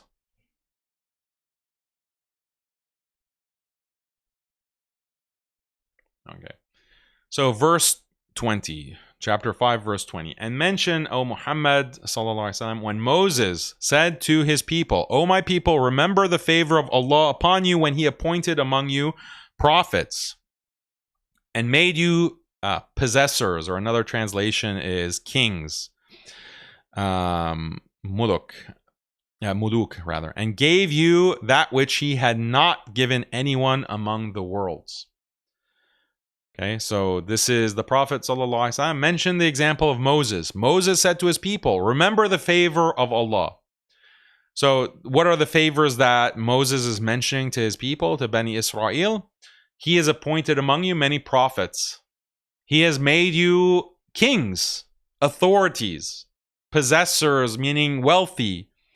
He has given you this. And gave you that which he had not given anyone among the worlds. Okay, so what does that mean? Like the revelation, having a prophet like Moses there with you, like these are blessings that Allah has bestowed on you that no one else has gotten. So why is Allah reminding them, and why is Moses reminding them of these blessings? Because of the command that's going to come. The command that Allah was going to give to Bani Israel. Because at this point, they have left. They have escaped from Egypt. They have escaped the clutches of Pharaoh. And Pharaoh has been killed. He's been drowned in the Red Sea. And the Bani Israel, the children of Israel, have witnessed this. They've seen the miraculous has happened, that this mighty Pharaoh and his mighty empire has been destroyed. They were just slaves. They were just slaves. No power. No power, no influence. And Moses comes and he's leading them to victory, to this spectacular, cosmic, divine victory with all these miraculous events like the parting of the sea, the plagues that are coming to Pharaoh. So they've witnessed all of this. They've seen the power of Allah to destroy even the most mighty. And it's based on faith. It's based on their iman. So they're leaving Egypt. They've exiled. They have made exodus from Egypt. And this is the command that's coming in the following verse, which is, O my people, enter the blessed land, which Allah has assigned to you, and do not turn back from fighting in Allah's cause and thus become losers. So this is what? This is a command for jihad. This is a command for jihad. The blessed land, meaning the commentators, the exegesis says, does this mean Jerusalem? Does this mean Beit al-Maqdis? Does this mean Sham overall, like greater Syria and Palestine? Like, okay, it's generally, like, it's not hard to reconcile these opinions. It's generally, around Jerusalem and greater Syria. This is the land that's been promised, and Allah is saying, enter it and don't turn back. Don't turn back. You have to fight. You have to confront. So then the next verse, they said, O Moses, indeed within it's a people of tyrannical strength, and indeed we'll never enter it until they leave it, but if they leave it, then we'll enter it. So what happens is that, according to tafsir, Musa alayhi salam, is sending 12 chiefs. Okay, and this is mentioned earlier in the surah, I think verse 12, that there are 12 chiefs that have been assigned from the people of Israel, children of Israel, 12 tribes and 12 chieftains. And they are delegated by Musa alayhi salam to go on a fact-finding mission, basically. Go to this land and see what's there, because if we're going to enter it, we need to be prepared to fight, or we need to be prepared to do what we have to do. So those 12 go to that land, and they're immediately arrested And according to the tafsir, there's like one guard or soldier or officer that arrests all 12. That's how strong he is, and takes them to the king. And the king has to decide, are we going to let them live or are we going to kill them? And ultimately the king decides, well, let's let them go back to their people as a warning, so they see like how strong we are and they won't dare to attack us. So they let these 12 chieftains go. They go back to Moses and they tell Moses, these are really strong people. And the tafsir mentions that they might have been the descendants of Ad, or they might have been related to the people of Ad. And the people of Ad were extremely strong. You know, as some of the tafsir mentions, they could, you know, one man could just uproot a palm tree with his bare hands. Like, that's how strong. Like, uprooting a fully grown tree with your bare hands. Imagine how strong and big. They were big in size. So they're the descendants of these people.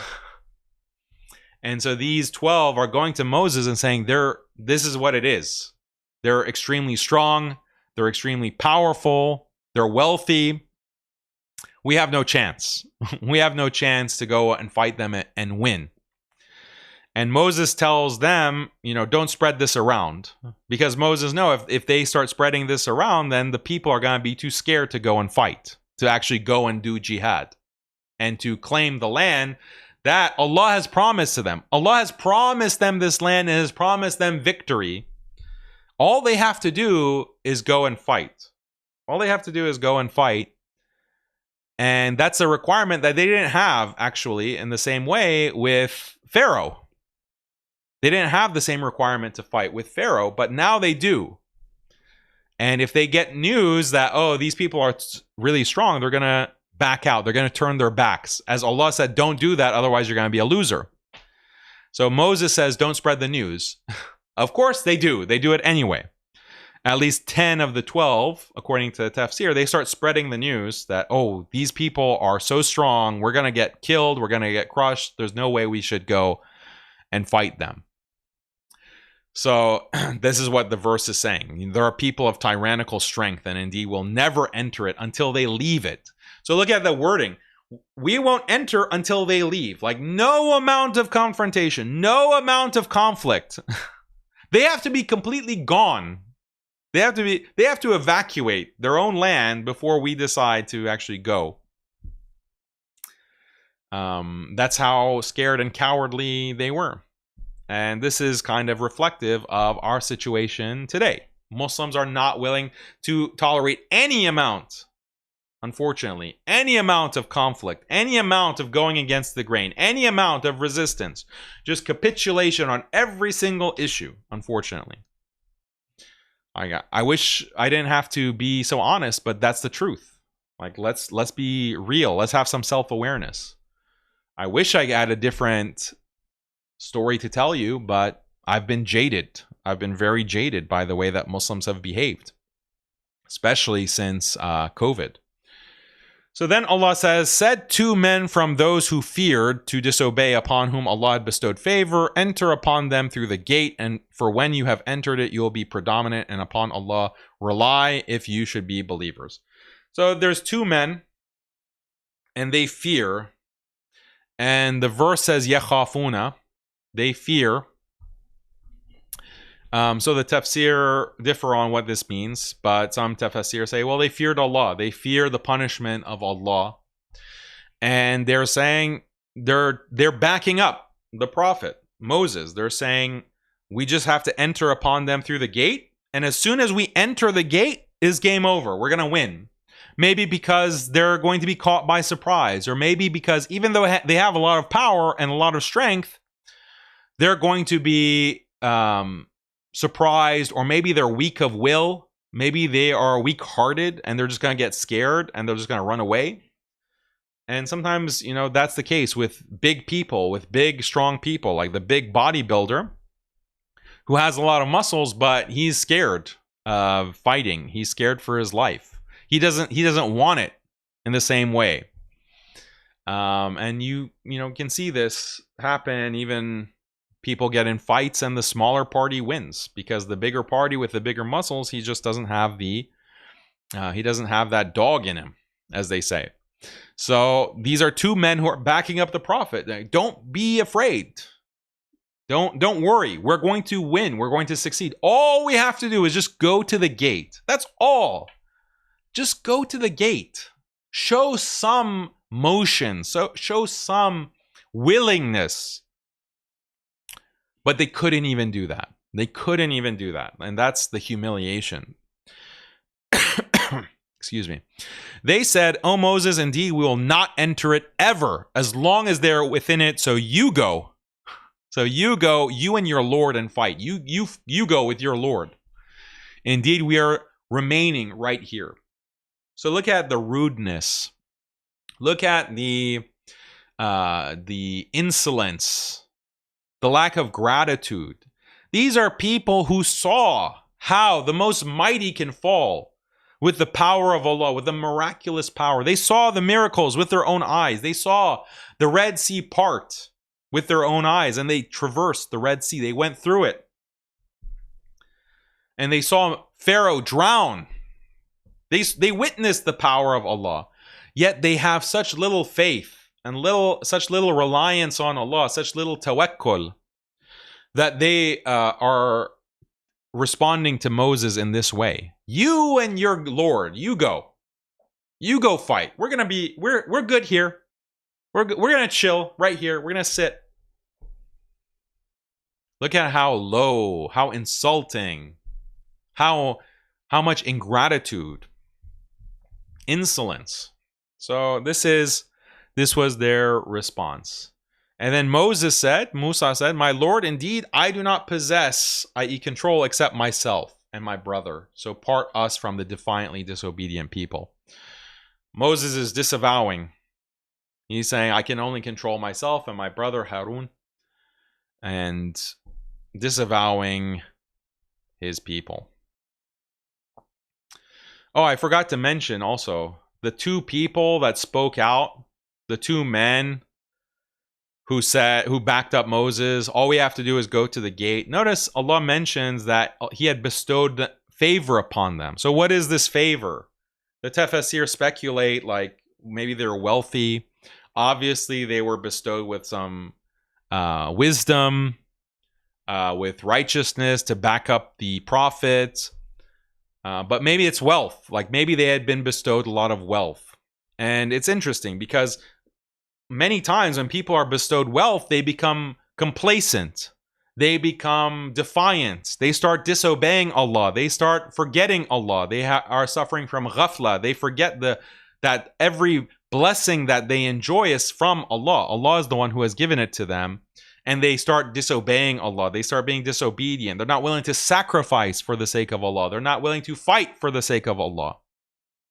So this is a test when you're given wealth. When you're given wealth and means and children, these are all tests for you.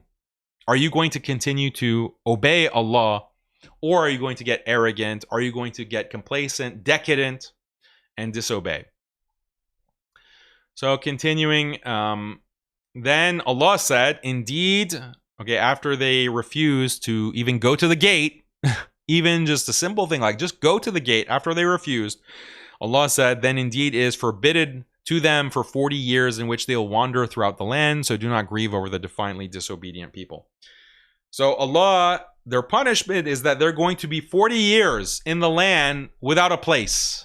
They're not going to have a land. The promised land that they were given by Allah, Allah is saying you're not going to be able to enter it. You wanted to stay, right? Because that's what they said. We're going to stay. You, Moses, and your God and your Lord, you go and fight. Okay, so you stay. You're going to be lost in the desert for 40 years, and you're just going to roam.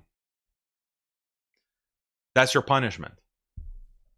And, you know, it's a just punishment. You said that you're going to just sit. You're just going to stay. Okay, so sit and stay for 40 years.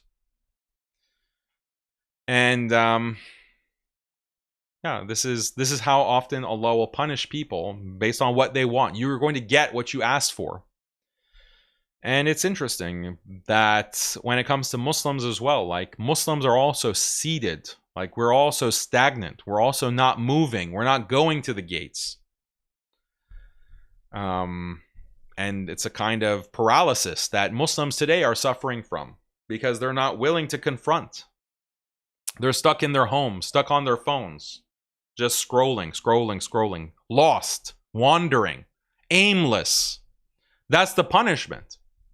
When you don't obey Allah's commands, when Allah says to you have to go and confront the enemy, and you just sit and you say, no, I'm not going to do it. I'm just going to try to assimilate. I'm going to try to blend in. I'm going to compromise on all my principles. I'm going to start accepting LGBT. I'm going to start accepting feminism. I'm going to start accepting whatever COVID lockdown narrative, and I'm going to get vaxxed, and I'm going to do this and that. Okay, do that. See the result. You're going to be aimless. You're going to be in the desert, lost. You're not going to have a place. You're not going to have a land. That's our situation, is it not? That's the situation of the ummah today, is it not? We don't have a land. We don't have a Muslim land. We have nations, nationalist nations, and if you're not part of that nation, at best you can be a second-class citizen. If they even let you come and reside. So those are the verses from Surah Al-Ma'idah. Very important, very relevant for our situation. And we need to wake up. We need to wake up and realize what's happening in the world and stand on our own 2 feet. Stand on like that is something that starts in here. You have to develop a posture of standing with Allah, standing with the religion, with Islam, instead of trying to find shelter with others who they don't care about you. Ultimately, they don't have your interests at heart. But because you can't stand on your own, you have to compromise. That's constantly what it is. Compromise after compromise after compromise. Concession, assimilation, subjugation, this kind of obeisance, like being house slaves. And I'm tired of it. I'm tired of it. I'm sure you're tired of it. And if we want to change our condition, we have to change what's in ourselves. That's ultimately the message. Okay, so that's what I want to share with you. We can now go into the super chats, see what you guys have to say. And I wanted to also talk about Charlie Kirk, but we don't really have much time for that. Like updates with the assassination and Candace Owens releasing text messages that she had been sitting on for about 4 weeks because the assassination happened September 10th and she releases these text messages on October 7th. Maybe there's strategic purpose for that, but these text messages reveal that Charlie Kirk was very frustrated with the Jewish lobby, with his Jewish donors, and he threatened to leave the pro-Israel cause. So that establishes that he was having conflict, like very stark conflict with the Israeli lobby and some of these powerful pro-Israel Jewish billionaires and Jewish financiers. So I have a lot of thoughts on that. And I mean, I'll share with you some of the thoughts. Like, people will claim that, well, what's the evidence? Like, what is the evidence that Israel is actually behind this assassination? Like, isn't there a suspect that has been apprehended and all this evidence that shows that this Tyler Robinson, this left-wing pro-trans activist or whatever who has a trans girlfriend, isn't he clearly the shooter? Yeah, he might be the shooter, but who is the one who facilitated him taking that shot? You know, that's a question. But clearly there is a motive that Israel has in taking Charlie Kirk. If he's going to actually turn on the pro-Israel cause, he's heading all of these campus institutions or campus groups with Turning Point USA, thousands basically. And that's really sensitive for Israel. The youth, losing that amount of youth is disastrous for the support of Zionism in America and the future of support for Zionism in America. So maybe having him die a martyr's death rather than risking him actually turning on Israel, maybe that's the better option. That's the better option as opposed to risking him becoming this kind of, even if he's just not even antagonistic towards Israel, but merely for him to be indifferent to Israel. That's also a huge problem for the future of Zionism, support for Zionism in America. So anyway, I think that there's definitely a really strong motive for Israel to take out Charlie Kirk. Whether they did it or not, we'll have to see. But another point that I want to make is that there are certain patterns with assassinations that Israel is involved with. This is just food for thought. I'm not saying that this is a smoking gun, so to speak, but there's a ritualistic element within Judaism. And people will say that, well, Israel, why would they go after Charlie Kirk, one of their biggest supporters in America? Why would they take him out as opposed to some of these other enemies like Tucker Carlson, Candace Owens for that matter, Nick Fuentes for that matter? But there's like a specific ritualistic element to it. There's also like a code within Judaism that's relevant, which is the law of Masira.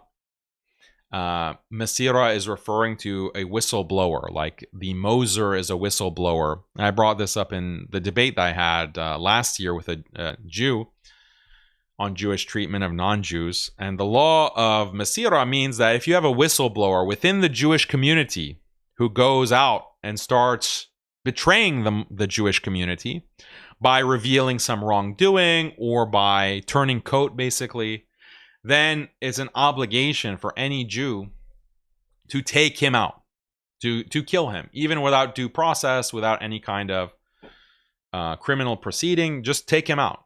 Just vigilante justice. This is Jewish law, the law of Masira. And Maimonides, the Rambam, the greatest Jewish authority on Mosaic law, he writes about this. And this law could be applicable to someone like Charlie Kirk. He's an insider, and now he's making indications that he's turning coat. He's making indications that he's frustrated, that he is no longer going to be bullied, bossed around. This is what Candace Owens tweet or text messages that she revealed. This is what they show, that he's frustrated. He's clearly making his Jewish backers very, very angry with him. So, I mean, that's one data point.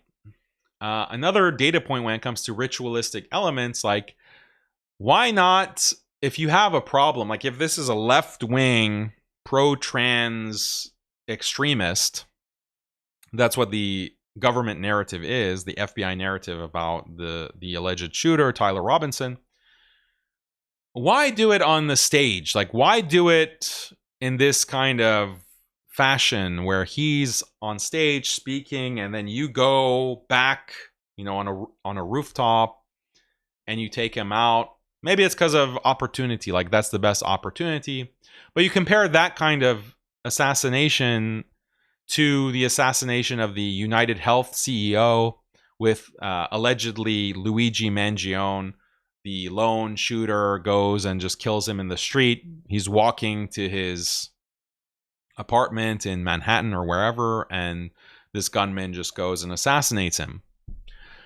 Why, it seems like you have more opportunity if you want to take someone out to do it like that, like when they're walking somewhere unattended, they're near their home, their apartment.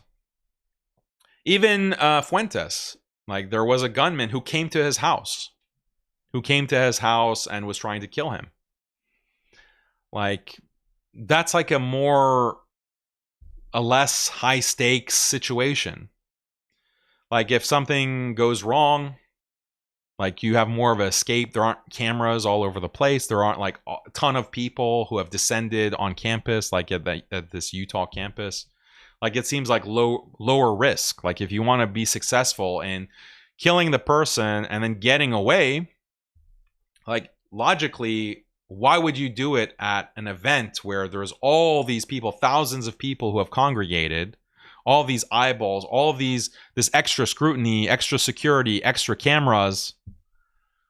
Like, why have it in such a visible fashion? And then you think about like the assassination of JFK. You know, why risk, like if you want to take him out, like why risk it when he's like on a parade? Like he's in this, there are cameras, there's like people there, spectators wanting to see the president as his motorcade is going to drive by in Dallas.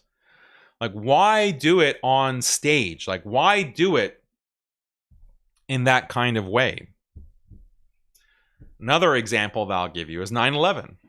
9/11, everyone knows about the dancing Israelis. Even Tucker Carlson is talking about the dancing Israelis. Like, why did they have to have their camera crew, these Israelis, there set up to document this spectacle? Is it a spectacle? Is it a ritual that you're documenting? I don't know. But there seems to be like a ritualistic element that is associated with a certain group of people, a certain religious group or a certain tribe, that they have to send a message, or it has to be a spectacle. It has to be in front of the world, and it has to be deceptive. It's like deceiving. Like the bigger the deception, the more successful the hit. Like a left-wing extremist, gunman, terrorist, like it's a very practical concern. Like just eliminate the target. But if there's more of a ritualistic, religious type of thinking, demonic, satanic thinking, no, we have to make it a grand spectacle, and it has to involve deception. It has to involve deceiving people. And the more people you deceive, the more power there is. There's more energy or dark energy that is going to come from that. Allahu alam. Allah knows best. But this is a dimension that we can't ignore. Because again, why if someone is deranged and wanting to assassinate one of these figures, what is the most practical way to do that? Is it really to wait until there's a massive event with all these people gathered and presumably heightened security, or to catch them off guard? The fact that the alleged shooter did not take the more practical, logical approach, if his goal was just to eliminate the target and make him pay, that suggests that there might be others involved. There might be other factors involved. Allahu alam. Allah knows best. So this is just some thoughts to share with you on Charlie Kirk. Okay, guys. So I want to go read your comments and any super chat that you're sending, inshallah.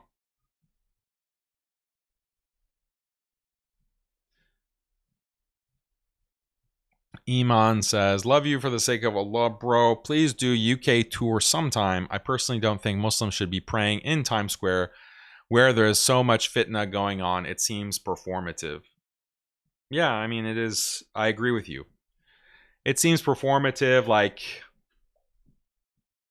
Times Square is like a very dirty place. Like I've been to Times Square a couple of times.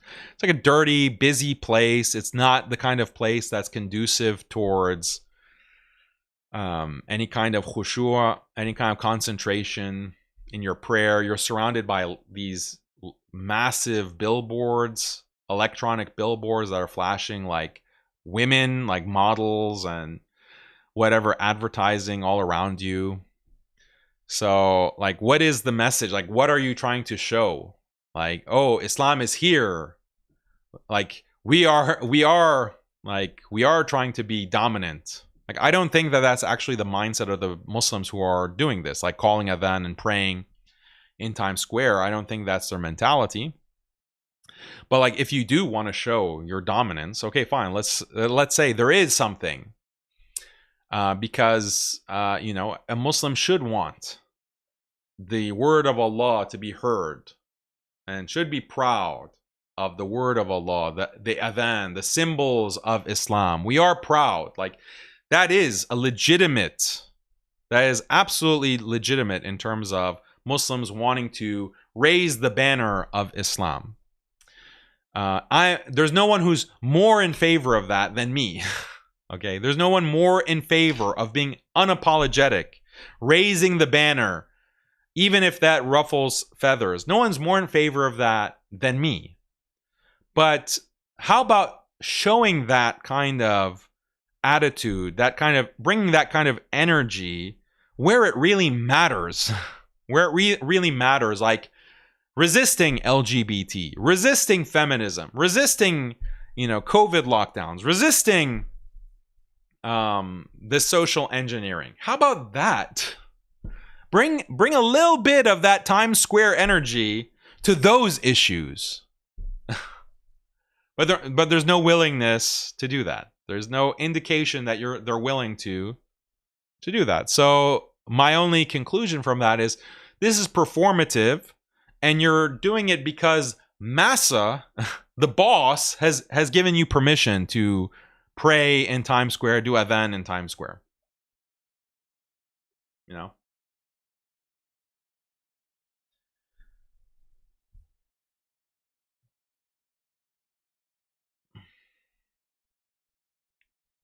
Last word, what kind of Muslim calls the adhan and prayer as that shit? Like, if you had an atom's worth of fear of Allah, would you say that he'll throw Islam under the bus for his cultural values? Yeah, I mean, this is inappropriate, completely blasphemous statement. No doubt about it. Like, there's plenty to criticize about his MYRON's rant.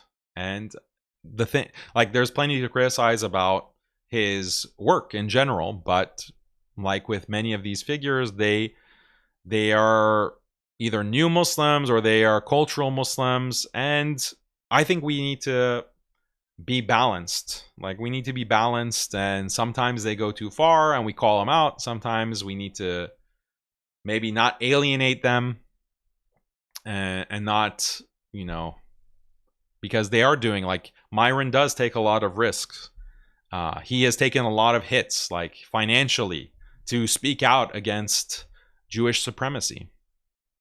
We can appreciate that. And when he makes a mistake, we can correct that without necessarily just denying any value from his work. I think that's a principled way to approach it, don't you? Yeah, he shouldn't say that. That's not a good thing to say. That's a blasphemous thing to say. He needs to ask Allah for forgiveness for describing the symbols of Islam in that way.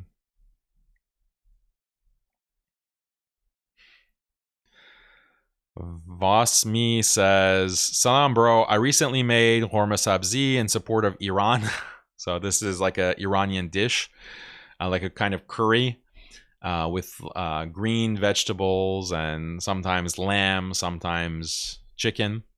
And it was fire. We need a cooking show specifically or especially with your traditional foods. Tabarakallah, akhi.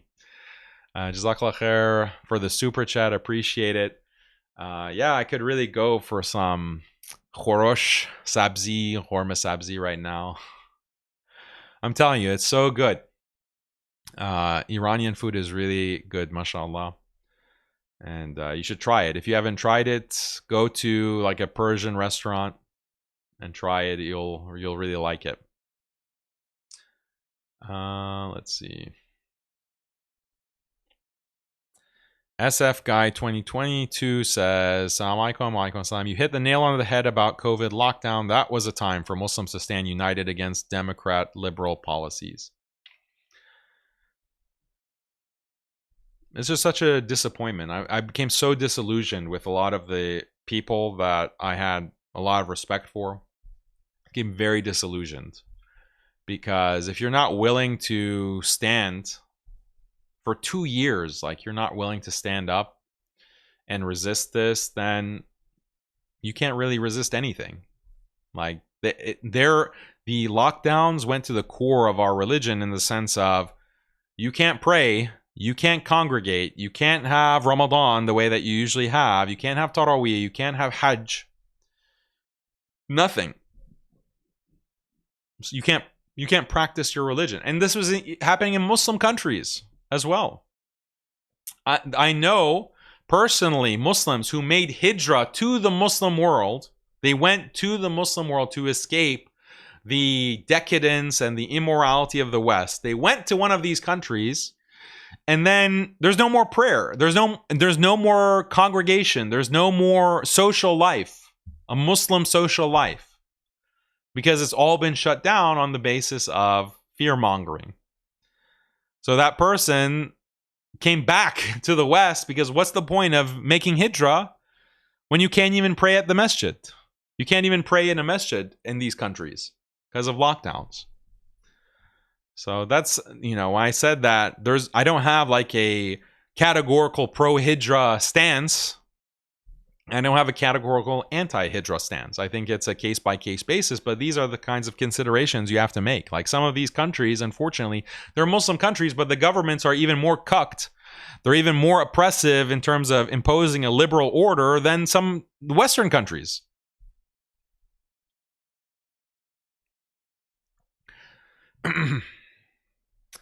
Jalaluddin Rumi says, Assalamu alaikum wa alaikum assalam. Brilliant analysis, brother. I keep getting surprised at how powerful and influential Muslims used to be, and now we cannot even have our own political stance.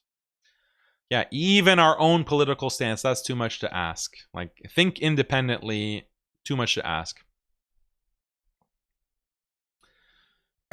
Ash, yes, says, what do you say about Najashi allowing Muslims into Habasha, which is Ethiopia, a Christian state, due to persecution in Mecca in light of your immigration discussion? Yeah, what is that? How is that relevant? I didn't take like a anti-immigration stance, did I? I don't think that the Muslims that went to Habasha, they started to necessarily antagonize. Were they antagonizing the Christians in Ethiopia? I don't think so. I don't think they were antagonizing. I don't think they were defiant. I don't think they were taking kind of a liberal line. A liberal line of, yeah, Habasha belongs to us. Habasha belongs to the world. And we have a right. No, they got permission. They got permission from the Christians to escape persecution as refugees.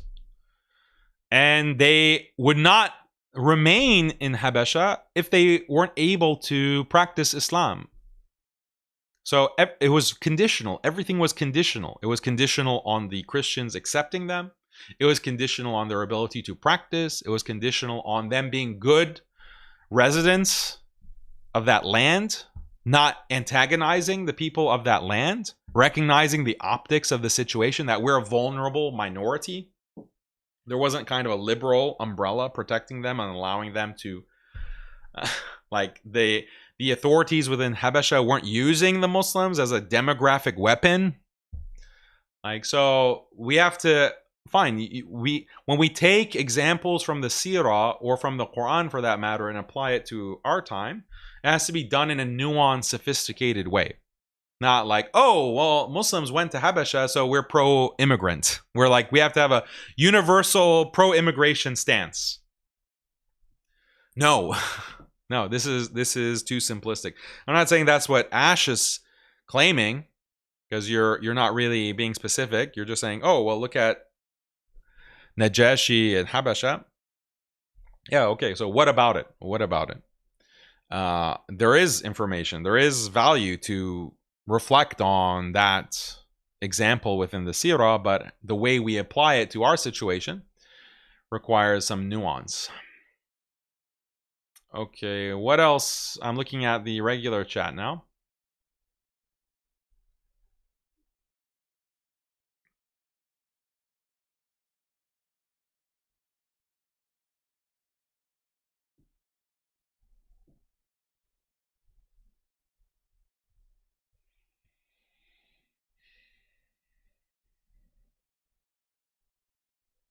White Habashi Christians weren't white supremacists. Yeah, another disanalogy. Another good point. The Ethiopian Christians weren't trying to economically sanction Mecca and Medina and the Muslims. That's another big disanalogy. Absolutely.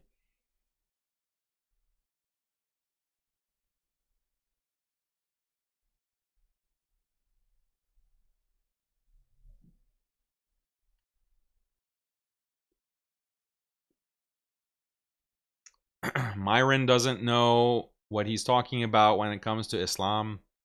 Yeah, of course he doesn't. But again, like, try to understand like where his attitude is coming from. Try to analyze it on that level. Can we get past like the initial impression and like the most superficial view of what he's saying? Like, he is expressing, even if he himself doesn't realize it, he is reacting to a popular, increasingly popular sentiment. You know, there's a reason why the New York Times is profiling someone like Nick Fuentes. Nick Fuentes as a white identitarian, Christian conservative. There's a reason that they are profiling him, and he's getting interviewed on the Patrick Bet-David podcast, and he is going and being featured on mainstream media despite him being completely censored, and he's still heavily censored and vilified and labeled as persona non grata for years, basically since he was 18 years old. If you're not familiar with Nicholas J. Fuentes, you can go follow him on Twitter. He almost has 1 million followers, and you can see what he's about. You can watch his show.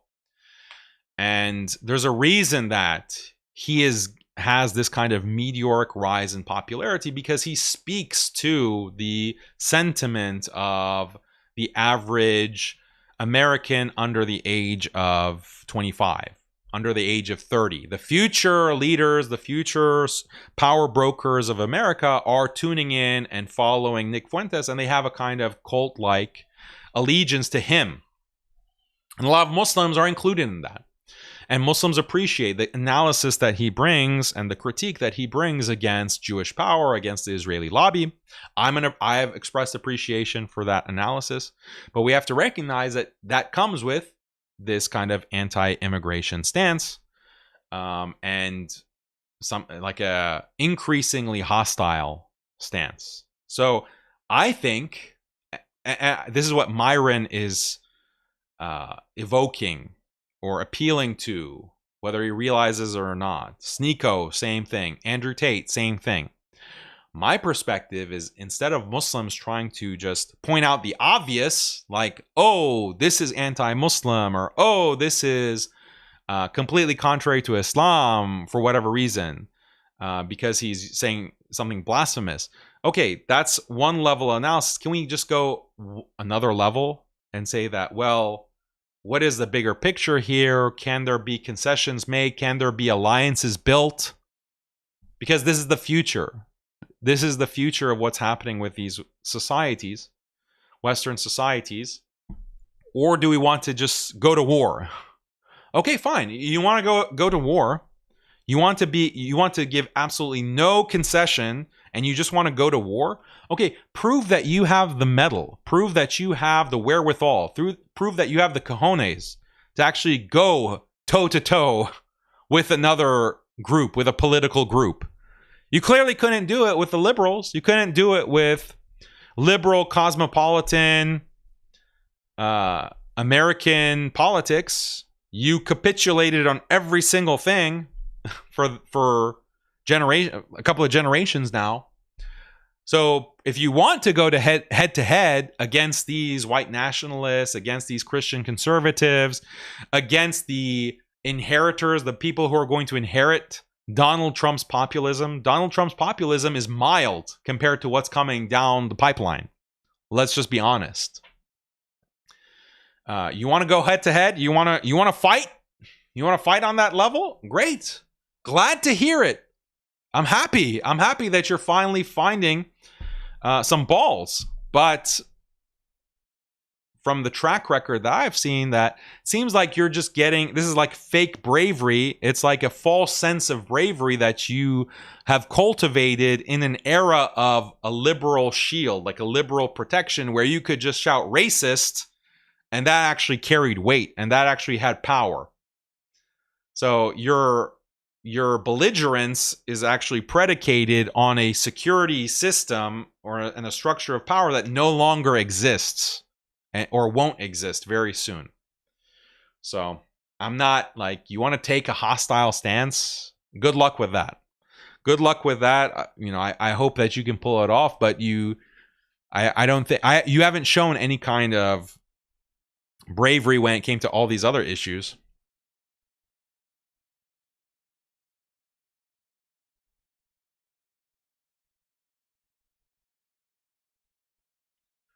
Like, when it comes to someone like Fuentes, like, again, like, there's no gray that you'll accept. Like, he is either an enemy, and our sworn enemy, or he's our cult leader and we have to follow him and kiss his feet. Like, that's why, and this is what I see from some Muslim youth. Why? Like, why is there no in-between stance? Like, why can't you recognize that, yeah, I disagree with a lot of what he says, but I also recognize that he's doing something that's valuable. He's confronting an establishment, and he's bringing a lot of people along with him and articulating a very compelling critique against this establishment that's trying to eliminate him, trying to censor him, ban him, make his voice unheard. And he's making a lot of headway. He is unique in his ability to articulate a critique of this establishment that has its boot on the neck of Muslims, and has had its boot on the neck of Muslims for 75 years. If we're just talking about like Israeli hegemony. So can't you recognize that benefit, but also have critiques and also have like our own independent position that we articulate on the basis of our values and our interests? Like, and it's an IQ problem. It's the same kind of IQ problem with supporting Iran. Like, when Israel attacks Iran, oh, we can't support Iran because Iran has these Shia mullahs, the Ayatollah, and they're deviant, or they're kafir, as some of these sectarians say. And they are involved in killing Muslims in Syria and in Iraq and etc. They can't reconcile. They can't reconcile that, yeah, that is a problem that we criticize, but also think strategically, think in terms of the benefit for Muslim interests to support that side against the Israeli side. That kind of calculation is not within the capability, the cognitive capability, unfortunately, of so many Muslims. You can only take, he's an enemy, he's a friend.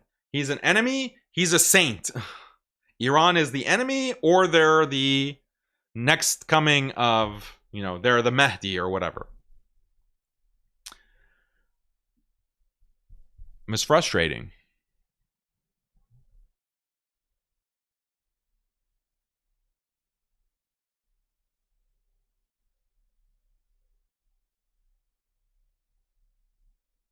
Yeah, so last word says that Daniel is being more charitable to MYRON than actual other Muslims he has disagreements with. Yeah, I mean, it seems like that based on, like, again, a low IQ, superficial reading. Like, you don't understand, like, the threat that we're facing. Like, I was talking about this with a friend the other day, yesterday actually. Like, the criticism that, Daniel, you're so harsh on compassionate imams, but it looks like you have such a soft stance towards Iran, or a soft stance towards Sneeko or MYRON or Andrew Tate, for example. This is a contradiction. Like, why? And I've explained this hundreds of times by now. Like, first of all, if we look at compassionate imams, like what they're doing with getting Muslims to align with a liberal establishment and to adopt liberal values like feminism, liberalism and secularism, etc., that is something that affects Muslims in our everyday lives. And it has a massive impact on the entire ummah. Because so many Muslims are adopting liberalism. They are adopting feminism. It's actually destroying marriages. It's destroying families. It's destroying iman. Because they're adopting a kind of universalism, or religious universalism, that the compassionate imams preach. That is an acute threat to iman. And there's no resistance to it. There's no resistance. When it comes to MYRON, when it comes to some of these other figures, Muslims are blasting them. Muslims are blasting these figures. So there's no need for me to go hard. There's no need for me to go hard against them. With compassionate imams, no. All of you guys were, certainly at one point, loving them. Loving them, following, drinking the Kool-Aid, taking it hook, line, and sinker. Even though that's a much bigger threat. That's a much bigger threat. And when it comes to MYRON, or some of these other figures, they are like yes, what they're saying is problematic, and we critique it. Or when it comes to the Shia, the Shiism is deviant, is problematic. But what is the underlying problem? What is the underlying issue that actually is a much greater threat, a much greater problem? Like the explosion of right-wing populism in the West that threatens all the Muslims who live in the West, like in a very visceral, very real way. Or Israel defeating Iran and establishing hegemony in the Middle East and becoming a regional power, a world global superpower. What is the danger of that?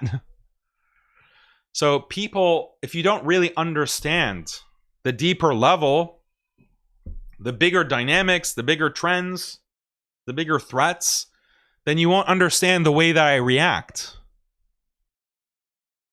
You won't understand the tone that I use to describe different problems. And that's why my burden and my job is to explain it to you and try to convey that deeper reality in a way that you can understand.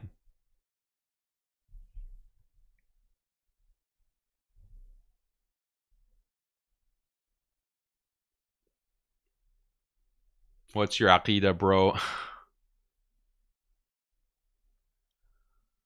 What's MYRON's aqidah? Good question.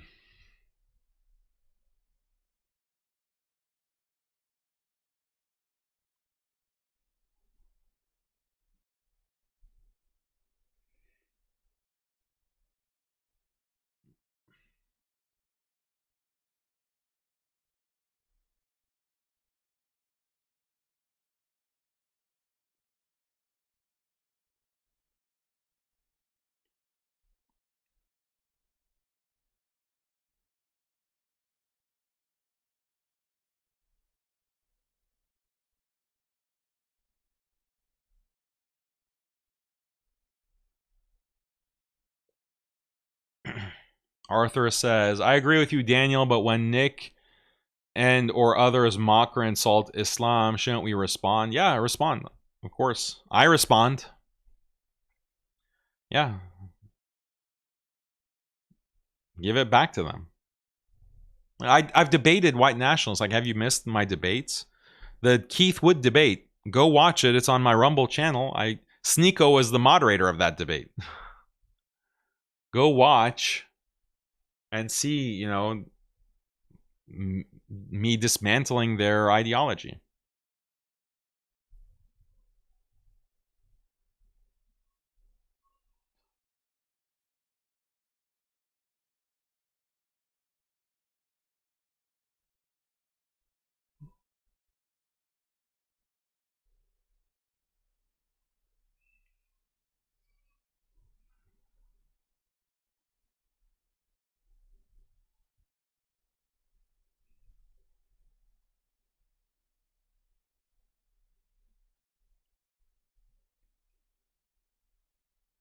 How tall am I? I'm 6'2". I don't know what that is in meters.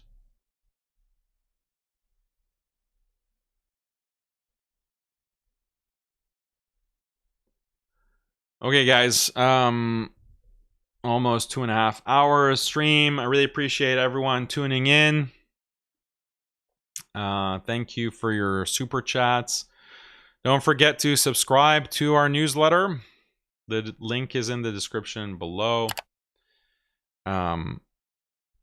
Also, sign up for the retreat in Turkey, in Istanbul, coming, inshallah, at the end of December this year. And encourage, if you are you have friends, you have married couple friends, encourage them to attend. Inshallah, it'll be beneficial. Global Ummah Retreats. The link for that is in the description below as well. And I'm planning to do a co-hosted stream with me and Khaled. And we're going to address some marriage topics, inshallah. I don't know if it's going to be in the format of Haqiqatjou or we're going to do it separate, but it should be good. We're going to have call-in. So you can actually call in and we're going to address your questions, inshallah. It's going to be screen calling, obviously. We don't want any stream snipers coming in. But we're going to get your questions on marriage, feminism, and you're going to get a perspective from me and my wife, Khaled. It'll be very interesting because I haven't had Khaled on a stream for maybe 3 years or more. So that should be interesting and exciting. So be on the lookout for that when we announce it. Thank you, everyone. Inshallah, I'll catch you on the next episode of Haqiqatjou. We're going to have content updates in the next few days. Good ones that you'll enjoy on Wahhabis, probably. So stay tuned for that. And we'll see you on the next episode, inshallah. Assalamu alaikum wa rahmatullahi wa barakatuh.